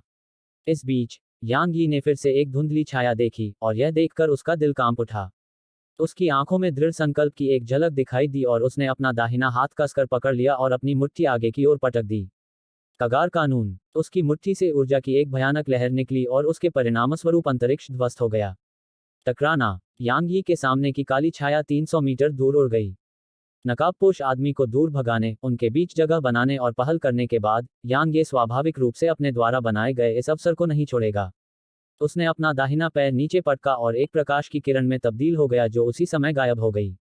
एक विचार से मृत्यु का अंतिम संस्करण। इस समय यांग यी की गति अपनी सीमा पर थी, और उसने 300 मीटर से अधिक की यात्रा करने और नकाबपोश व्यक्ति के सामने पहुंचने के लिए व्यवहारिक रूप से समय के 100वें हिस्से से भी कम समय का उपयोग किया। इस बीच उसकी तलवार की नोक नकाबपोश व्यक्ति से आधे इंच से भी कम दूरी पर थी, और उसमें निहित शक्तिशाली तलवार ऊर्जा ने नकाबपोश व्यक्ति के पीछे की जगह को ढहा दिया। नकाबपोश आदमी की आंखें बेहद शांत थीं। ठीक उसी समय जब तलवार उसके माथे के बीच में घुसने वाली थी, वह अचानक बगल की ओर खिसक गया, जिससे यांग ये की तलवार चूक गई और उसके माथे के पास से गुजर गई। इस बीच उसने अपने दाहिने हाथ में खंजर यांग ये की ओर घुमाया। यह एक बेहद स्वाभाविक हरकत थी, जिससे ऐसा लग रहा था कि यांग ये छुरा घोंपने के लिए आगे बढ़ा था। यांग ये तब चकित रह गया जब उसने देखा कि नकाबपोश आदमी वास्तव में उसके अंतिम संस्करण मौत को भी चकमा देने में सक्षम था। जाहिर है, उसने नकाबपोश आदमी की गति और ताकत को कम करके आंका था। इस समय वह अपनी तलवार को बिल्कुल भी पीछे नहीं खींच सकता था, और वह रुक भी नहीं सकता था, क्योंकि वह बहुत तेज था। हालांकि वह खुद को बलपूर्वक रोक सकता था, लेकिन उसे निश्चित रूप से इसकी कीमत चुकानी होगी। यांग ये ने अपने दिमाग को स्थिर किया, दोनों हाथों से अपनी तलवार पकड़ी और आगे की ओर वार करना जारी रखा। इस बीच उसने अपने दिल में एक आदेश जारी किया, और प्रेत ढाल ने नकाबपोश आदमी के खंजर को रोकने के लिए चमक उठी। झनकार, फैंटम शील्ड ने उस आदमी के खंजर को रोक दिया और यांग ये 1 किलोमीटर दूर दिखाई दिया। जैसे ही उसने चलना बंद किया, नकाबपोश आदमी अचानक उसके पीछे दिखाई दिया और फिर एक ठंडी चमक चमक उठी और उसके सिर के पीछे एक खंजर दिखाई दिया। इस बार यांग ये ने उसे चकमा नहीं दिया। उसने सिर्फ हेवंस ग्रेवस्टोन से एक बैकहैंड वार किया। अब उसे आखिरकार समझ आ गई। उसे एहसास हुआ कि अगर वह सिर्फ चकमा देकर बच निकला तो युद्ध में उसे दबा दिया जाएगा। चूंकि नकाबपोश आदमी की गति बेहतर थी, इसलिए नकाबपोश आदमी हमेशा एक कदम आगे रहता था, चाहे वह कैसे भी चकमा दे। जहां तक नकाबपोश आदमी की कमजोरियों का पता लगाने की बात है, तो यह अभी पूरी तरह असंभव था। नकाबपोश आदमी बहुत तेज था, इसलिए भले ही नकाबपोश आदमी की कमजोरियां हों, वह उन्हें पकड़ नहीं सकता था। इसलिए उसने चोटों के बदले चोटें पहुंचाने का फैसला किया। या शायद यह कहा जा सकता है कि वह नकाबपोश आदमी की जान लेने के लिए अपनी जान का इस्तेमाल करना चाहता था। बेशक वह नकाबपोश आदमी के खंजर का विरोध करने के लिए अपने सिर के पिछले हिस्से का इस्तेमाल नहीं करेगा। जिस क्षण उसने अपनी तलवार घुमाई, प्रेत ढाल चमक उठी और खंजर को रोक दिया। अनुभव करना, यह उसकी तलवार के शरीर में घुसने की आवाज नहीं थी, बल्कि यह हवा में ही घुसी थी। उसका हमला चूक गया था। नकाबपोश व्यक्ति ने महत्वपूर्ण क्षण में बगल में मुंह मोड़ लिया था, जिससे यांग ये की तलवार नकाबपोश व्यक्ति के पेट को छू गई थी। हालांकि यांग ये की अभिव्यक्ति एक बार फिर बदल गई, क्योंकि जिस समय नकाबपोश व्यक्ति ने उसके हमले को चकमा दिया था, उसी समय एक खंजर उसकी पीठ की ओर घुमाया गया था। यांग ये की आंखों में क्रूरता की एक झलक दिखाई दी। उसने हमले को रोकने के लिए फैंटम शील्ड का इस्तेमाल नहीं किया। बहुत देर हो चुकी थी, वह नकाबपोश आदमी के बहुत करीब था और नकाबपोश आदमी की अत्यधिक गति के साथ फैंटम शील्ड समय पर हमले को रोक नहीं सका। अनुभव करना, खंजर यांग ये की पीठ के आर पार हो गया। इस बीच यांग ये ने अपना दाहिना हाथ मोड़ा और उसकी तलवार नकाबपोश आदमी की ओर क्षैतिज रूप से घूमते हुए अर्धवृत्त बनाती हुई प्रतीत हुई। अनुभव करना, खून छिड़का। यांग ये के पलटने से पहले कुछ देर के लिए सन्नाटा छा गया और नकाबपोश आदमी उससे लगभग 300 मीटर दूर था। नकाबपोश आदमी के पेट पर बहुत ही गहरा घाव था। बेशक उसकी पीठ पर भी खून का निशान था। इसके अलावा यह बहुत चौड़ा था, 30 सेंटीमीटर से ज्यादा चौड़ा, और उसमें से लगातार खून बह रहा था। यांग यी के लिए उसके पेट पर एक चोट थी और एक पीठ पर। अगर उसकी कमर के दोनों तरफ 2 और चोटें होती, तो उसका शरीर सचमुच 2 टुकड़ों में कट जाता। इस बीच नकाबपोश आदमी अचानक बोला, मुझे घायल हुए बहुत समय हो गया है। यांग ये ने 2 बैंगनी क्रिस्टल निकाले और उन्हें निगल लिया। क्या ऐसा है? मैं लगभग हर दिन घायल हो जाता हूँ। नकाबपोश आदमी ने कहा, तुम्हारी लड़ाकू प्रवृत्ति इतनी कम उम्र में ही इस स्तर पर पहुंच गई है। यह वाकई दुर्लभ है। सबसे महत्वपूर्ण बात यह है कि तुम बहादुर हो और अपनी जान जोखिम में डालने की हिम्मत रखते हो। फैंग कियांशा की मौत तुम्हारे हाथों अन्यायपूर्ण तरीके से नहीं हुई। यांग ये ने कुछ और बैंगनी क्रिस्टल निकाले और उन्हें निगल लिया। मेरे और आपके स्लेयर पवेलियन के बीच कोई दुश्मनी नहीं है ना? नकाबपोश आदमी ने जवाब दिया, अतीत में ऐसा कुछ नहीं था, लेकिन अब ऐसा कुछ है न? यांग ये की आंखें थोड़ी सिकुड़ गईं, तुम सही हो। हमारे बीच कोई दुश्मनी नहीं थी, फिर भी अब है। चलो देखते हैं आखिर में कौन मरेगा। जैसे ही उसने बोलना समाप्त किया, तलवार भगवान की मुहर यांग ये के माथे पर प्रकट हुई। नकाबपोश आदमी बहुत ताकतवर था और वह 10,000 पैरों वाले सेंटीपीड से बिल्कुल भी कमजोर नहीं था। दरअसल यांग ये 10,000 पैरों वाले सेंटीपीड का सामना करना ज्यादा पसंद करता था, क्योंकि सेंटीपीड के हमले बहुत सरल थे और क्रूर बल पर निर्भर थे। इसलिए भले ही वे भयानक थे, लेकिन उनसे निपटना आसान था। लेकिन नकाबपोश आदमी का सामना करते समय उसे अत्यधिक एकाग्रता बनाए रखनी थी, और वह बिल्कुल भी आराम करने की हिम्मत नहीं कर सकता था। आखिरकार थोड़ी सी भी गलती उसके लिए मुसीबत बन सकती थी। नकाबपोश आदमी ने कहा, तो फिर देखते हैं। जैसे ही उसने बोलना समाप्त किया, नकाबपोश व्यक्ति मौके पर ही गायब हो गया, और वह यांग यी के सामने था जब उसकी आकृति एक बार फिर प्रकट हुई। लेकिन यह एक व्यक्ति नहीं था, बल्कि 4 लोग थे। 4 नकाबपोश व्यक्ति क्रमशः उसके दाएं, बाएं, सामने और पीछे दिखाई दिए थे। उसी समय 4 खंजर क्रमशः उसकी गर्दन, गले, कमर के किनारे और मंदिर पर वार किए गए। यांग यी की पुतलियां थोड़ी सिकुड़ गईं। वह समझ नहीं पाया कि असली शरीर कौन सा है, या यूं कहें कि चारों को लगा कि वे नकाबपोश आदमी के असली शरीर हैं। वे भ्रम नहीं थे, वे वास्तविक थे। यांग ये ने लापरवाही से काम करने की हिम्मत नहीं की। पुनर्जन्म रैंक तलवार का इरादा पतली हवा से प्रकट हुआ, और फिर यह तेजी से संघनित होने लगा। टकराना, यांग यी को केंद्र में रखकर ऊर्जा की एक भयावह लहर फूट पड़ी। पुनर्जन्म रैंक तलवार इरादा कगार पर। इसके अलावा इसे तलवार भगवान की मुहर द्वारा भी बढ़ाया गया था। गड़गड़ाहट, ऐसा लग रहा था जैसे आसपास के इलाके में लगातार बिजली की गड़गड़ाहट गूंज रही हो। अंतरिक्ष टूटने से पहले दरकने लगा। यह बहुत तेजी से ढह गया और लगभग 3 किलोमीटर के क्षेत्र में फैले अंतरिक्ष को ढहने में बस कुछ ही सांसों का समय लगा। यहाँ जगह ढह गई थी, लेकिन इसे सामान्य होने में ज्यादा समय नहीं लगा। जैसे ही यह सामान्य हुआ, यांग ये की उग्र चीख हवा में गूंज उठी, हेवन रेन्ड। जैसे ही यांग ये की आवाज गूंजी, रक्तलाल तलवार ऊर्जा की एक किरण चमक उठी, और फिर उसके बाद अंतरिक्ष फट गया। 300 ओवरलैप हेवन रेन्स। तलवार की ऊर्जा आकाश को चीरती हुई तुरंत उस नकाबपोश व्यक्ति के सामने पहुंच गई जो यांग ये से 1 किलोमीटर दूर था। नकाबपोश की आंखें थोड़ी सिकुड़ गईं, और उनमें एक गंभीर भाव था। उसने अपने खंजर को दोनों हाथों से पकड़ा, उसे ऊपर उठाया और नीचे की ओर घुमाया। खंजर तलवार की ऊर्जा से टकराया और वे तुरंत हिंसक रूप से हिल गए। नकाबपोश को बल लगाने में ज्यादा समय नहीं लगा और फिर तलवार की ऊर्जा एक पल में फट गई। हालांकि यांग ये नकाबपोश के सामने आ गया था। स्लैश। जैसे ही यांग ये बोला, उसने अपनी तलवार खींची और उसे घुमाया। नकाबपोश व्यक्ति की पुतलियां सिकुड़ गईं और उसने अपना खंजर एक कोण पर ऊपर उठा दिया। टकराना। उनके चारों ओर का स्थान पुनः ढह गया। अचानक यांग ये के गले के सामने एक खंजर आ गया, लेकिन फैंटम शील्ड ने तुरंत खंजर को रोक दिया। हालांकि जैसे ही फैंटम शील्ड ने उस खंजर को रोका, यांग ये की छाती के सामने एक और खंजर आ गया। लेकिन यांग ये ने उस खंजर पर कोई ध्यान नहीं दिया और उसने नकाबपोश आदमी की दिशा में अपना बायां हाथ उठाया। सिर छीनो। अनुभव करना। दरार। एक खंजर यांग ये की छाती में घुस गया और खून फव्वारे की तरह फूट पड़ा, जिससे यांग ये का चेहरा तुरंत भयानक रूप से पीला पड़ गया। जहां तक व्यक्ति का प्रश्न है, उसकी आंखें तुरंत चौड़ी हो गईं। अध्याय 1280। तो मैं बस मर जाऊंगा। नकाबपोश व्यक्ति की गर्दन अचानक फट गई और उसमें से खून बहने लगा। वह चकित था और उसे पता था कि उसके भीतर कुछ गड़बड़ हो गई है। इसलिए उसने तुरंत यांग ये को अपने खंजर से मारना छोड़ दिया और जल्दी से अपने दिमाग को अपने शरीर में डुबो दिया ताकि उसका खून दबा सके। यांग ये ने जिस खून पर नियंत्रण कर लिया था, वह तुरंत शांत हो गया था जब उसने उसे दबाना शुरू किया। हालांकि यांग ये के भीतर से अचानक लगभग 10,000 तलवारें निकलीं और उन्होंने तुरंत नकाबपोश आदमी को घेर लिया। प्रकाश की किरणें चारों ओर फैल गईं। नकाबपोश आदमी चौंक गया। उसका शरीर कांप उठा, अंतरिक्ष में विलीन हो गया और यांग ये की तलवारों के घेरे से गायब हो गया। हालांकि जिस समय उनकी आकृति लुप्त हुई, उसी समय यहाँ एक रहस्यमयी शक्ति अचानक प्रकट हुई। यह एक डोमेन है। नकाबपोश आदमी की हैरान आवाज गूंजी। हिस हिस हिस। उत्तर में उन्हें तलवार की ऊर्जा की असंख्य रक्त लाल किरणें और प्रकाश की किरणों का घना विस्तार मिला। अगर मैं मर रहा हूं, तो हम साथ साथ मरेंगे। तलवार के दायरे में घिरे रहने के कारण नकाबपोश आदमी बच नहीं सकता था। वह खुद को छिपा नहीं सकता था या भाग नहीं सकता था। क्योंकि वह यांग यी की तलवार संरचना से घिरा हुआ था, इसलिए वह केवल मौत तक लड़ सकता था।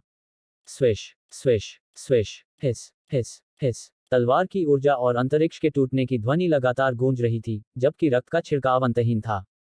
ठीक इसी तरह लगभग 15 मिनट तक लड़ाई जारी रही, फिर प्रकाश की किरणें बिखर गईं। तलवारें जमीन पर गिर गईं, और फिर यांग यी और नकाबपोश आदमी की आकृतियां एक बार फिर दिखाई दीं।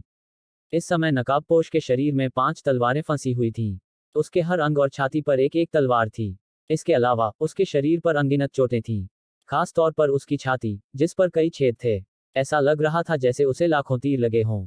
यांग ये की हालत भी बहुत अच्छी नहीं थी। पेट और पीठ पर लगी 2 चोटों के अलावा उसके गले, माथे के बीच और सीने पर दिल के स्थान पर भी चोटें थीं।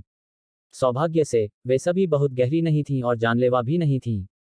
लेकिन उसके हाथ, अभी उसकी दाहिनी कलाई में खंजर था। उसने उसकी कलाई को छेद दिया था। इसके अलावा उसका कंधा पूरी तरह से फट गया था और अंदर की हड्डियां भी कट गई थीं।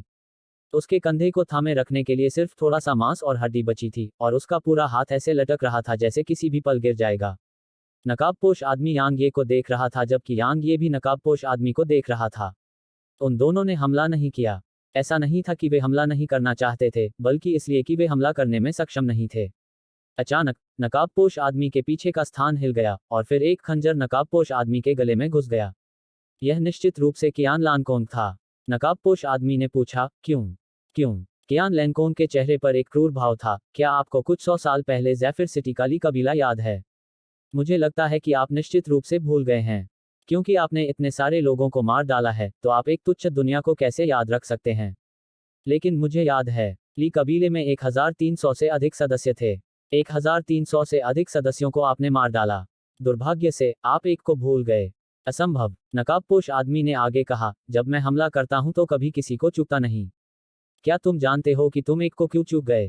क्रूरता के अलावा, कियान लंकोन के चेहरे पर पागलपन का एक निशान था, क्योंकि मैं तुम्हारे हमले के समय ली कबीले के इलाके में नहीं था। मैं बाहर था और मैंने देखा कि तुमने मेरे पूरे कबीले का कत्लेआम किया।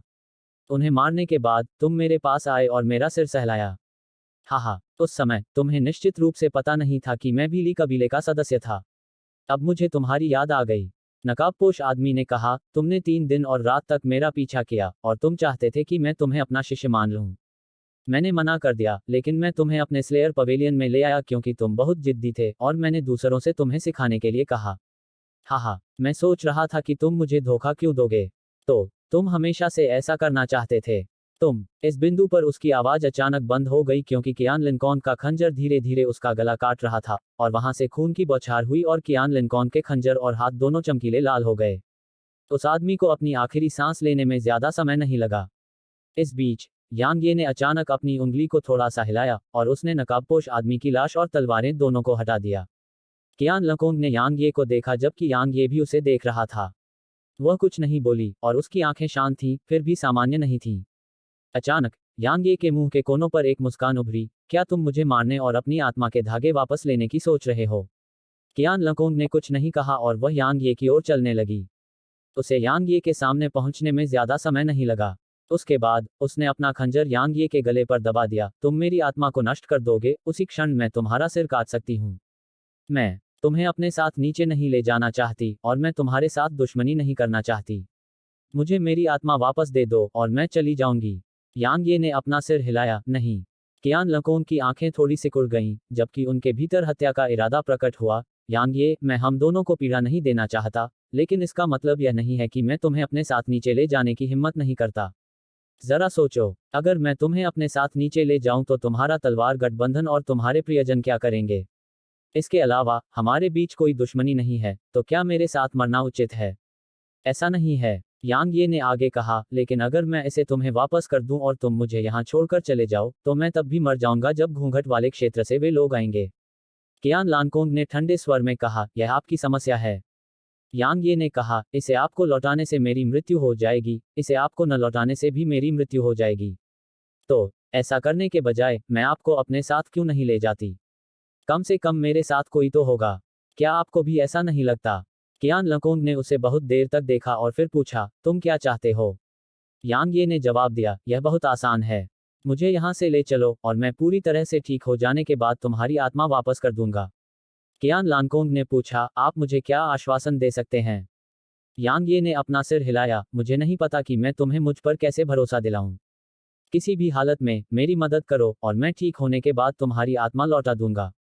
मैं अपना वादा निभाता हूँ। कियान लकोंग ने अपना खंजर यांग ये के गले पर दबाया। यह उसकी त्वचा में घुस गया और यांग ये ने तुरंत वहां से बर्फीली ठंड की लहर महसूस की। इस बीच कियान लकोंग ने कहा, मैं तुम्हारे साथ उलझना नहीं चाहता। मेरी आत्मा लौटा दो और मैं चला जाऊंगा। हम बराबरी करेंगे और मैं भविष्य में तुम्हारे साथ परेशानी की उम्मीद नहीं करूंगा। तुम। यांग ये ने अचानक कहा, बस मुझे मार दो। कियान लकोंग का चेहरा उतर गया। तुम्हें लगता है कि मैं हिम्मत नहीं कर पाऊंगा? मुझे पता है कि तुम ऐसा करोगे। यांग ये ने आगे कहा, लेकिन तुम मुझे यहाँ इसलिए नहीं छोड़ रहे हो क्योंकि तुम चाहते हो कि मैं घूंघट वाले क्षेत्र के उन लोगों द्वारा मारा जाऊं, या शायद तुम अपनी आत्मा प्राप्त करते ही मुझे तुरंत मार डालोगे। इसलिए जब तक मेरे पास खुद की रक्षा करने की क्षमता नहीं होगी, मैं तुम्हारी आत्मा तुम्हें वापस नहीं लौटाऊंगा। कियान लानकोंग ने जवाब दिया, लेकिन मुझे कैसे पता कि एक बार ठीक हो जाने के बाद आप अपनी बात से पीछे नहीं हटेंगे? यांग ये ने एक पल सोचा और जवाब दिया, आपकी चिंताएं गलत नहीं हैं, लेकिन मेरे पास उस समस्या को हल करने का कोई तरीका नहीं है। आखिरकार हम एक दूसरे पर भरोसा नहीं करते। कियान लकोंग का चेहरा थोड़ा शत्रुतापूर्ण हो गया। आखिरकार आपने जो कुछ भी कहा वह बकवास था। यांग ये ने उसकी आंखों में देखा और कहा, मैं तलवार साधक हूं, इसलिए मैं अपनी बात से पीछे नहीं हटूंगा। अन्यथा यह मेरे दिल के खिलाफ होगा। मुझे बस इतना पता है कि तुम बेशर्म हो। कियान लिनकॉन्ग ने उसकी आंखों में देखा और कहा, मैं किसी दूसरे तलवार साधक पर विश्वास कर सकती हूं, लेकिन तुम। मुझे माफ करें, मुझे तुम पर भरोसा नहीं है। उसे अभी भी याद है कि कैसे यांग ये ने उस पर दोष मढ़ दिया था और यहां तक कि उनके साथ चालें भी चली थीं। तो फिर मुझे मार डालो। यांग ये ने आगे कहा, तुम्हारे पास विकल्प है, लेकिन मेरे पास नहीं है। क्योंकि मैं मर जाऊंगा चाहे कुछ भी हो। लेकिन तुम नहीं मरोगे। अगर तुम मुझे बचाना चाहोगी तो हम दोनों जिंदा रहेंगे।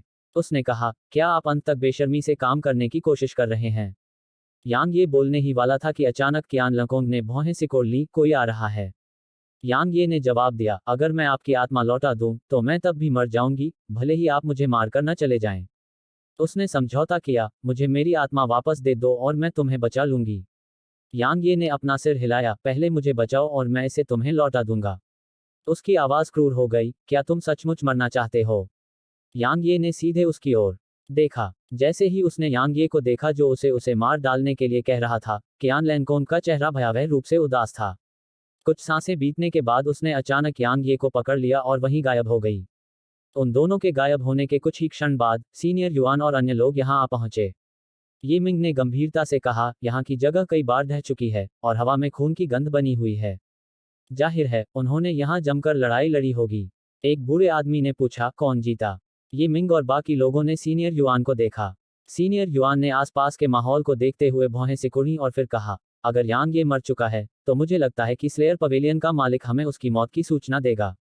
लेकिन उसने ऐसा नहीं किया। दूसरे शब्दों में केवल दो संभावनाएं हैं, या तो स्लेयर पवेलियन का मालिक मर चुका है या यांग ये भाग गया है और वह यांग ये का पीछा कर रहा है। अगर स्लेयर पवेलियन के मालिक को मार दिया गया तो ये मिंग की आवाज इस बिंदु पर अचानक बंद हो गई। जब उन्होंने उसकी बात सुनी तो दूसरों के चेहरे पर कुछ अजीब सा भाव आ गया, क्योंकि अगर यांग ये स्लेयर पवेलियन के मास्टर जैसे जीवित जीवाश्म को भी मार सकता था तो यांग ये की ताकत उनकी कल्पना से कहीं ज्यादा मजबूत थी। लेकिन यांग ये सिर्फ एक अर्ध सम्राट था, एक अर्ध सम्राट, चौंका देने वाले शब्दों का एक जोड़ा। यदि वह पहले से ही स्लेयर पवेलियन के स्वामी जैसे जीवित जीवाश्म को मारने में सक्षम था, तो यदि वह सम्राट क्षेत्र या शून्य क्षेत्र को प्राप्त कर ले तो कोई भी उसका मुकाबला नहीं कर सकेगा। इस समय वे सभी यह मानना कि स्लेयर पवेलियन के स्वामी की मृत्यु के बजाय यांग ये की मृत्यु हो गई है, क्योंकि यदि यांग ये ने क्वासी सम्राट दायरे में रहते हुए स्लेयर पवेलियन के स्वामी को मार दिया होता तो इसके बारे में सोचना ही भयानक था। इस बीच सीनियर युआन ने कहा, स्लेयर पवेलियन का मालिक एक जीवित जीवाश्म है। यहां तक मुझे भी अपनी क्षमता पर भरोसा नहीं है कि मैं उसे आमने सामने की लड़ाई में मार सकता हूं। अगर वह खुद को छिपा लेता है तो मुझे भी उससे डरना होगा। चाहे वह आदमी यांग ये कितना भी राक्षसी क्यों न हो, उसके लिए स्लेयर पवेलियन के मालिक को मारना असंभव है। यांग ये को अब भाग जाना चाहिए। संक्षेप में, इस क्षण से हमें अलग होकर खोजना होगा और उसे खोजने की पूरी कोशिश करनी होगी।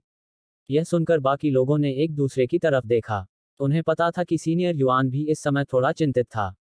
दरअसल यह सामान्य था, क्योंकि अगर यांग ये ने स्लेयर पवेलियन के मास्टर जैसे जीवित जीवाश्म को मार दिया होता तो एक बार जब यांग ये सम्राट क्षेत्र में पहुंच जाता तो सीनियर युआन भी यांग ये के साथ लड़ाई में मौत से बच नहीं पाता।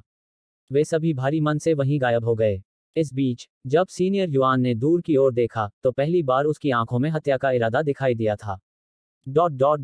लगभग 5 लाख किलोमीटर दूर यांग ये की आवाज काफी कमजोर थी, मुझे अपनी पीठ पर उठा लो। कियान लानकोंग ने जवाब दिया, सपने देखो, तुम बहुत तेज हो, मेरा शरीर इसे सहन नहीं कर सकता। कियान लानकोंग ने गुस्से से कहा, इसका मुझसे क्या लेना देना है? अगर तुम मुझे नहीं उठाओगे तो मैं मर जाऊंगा। हेलो दोस्तों, आप सभी लोगों से एक रिक्वेस्ट है कि कृपया MP स्टोरी बॉय चैनल को सब्सक्राइब करें और वीडियो को लाइक करें, कमेंट करना मत भूलिए। धन्यवाद।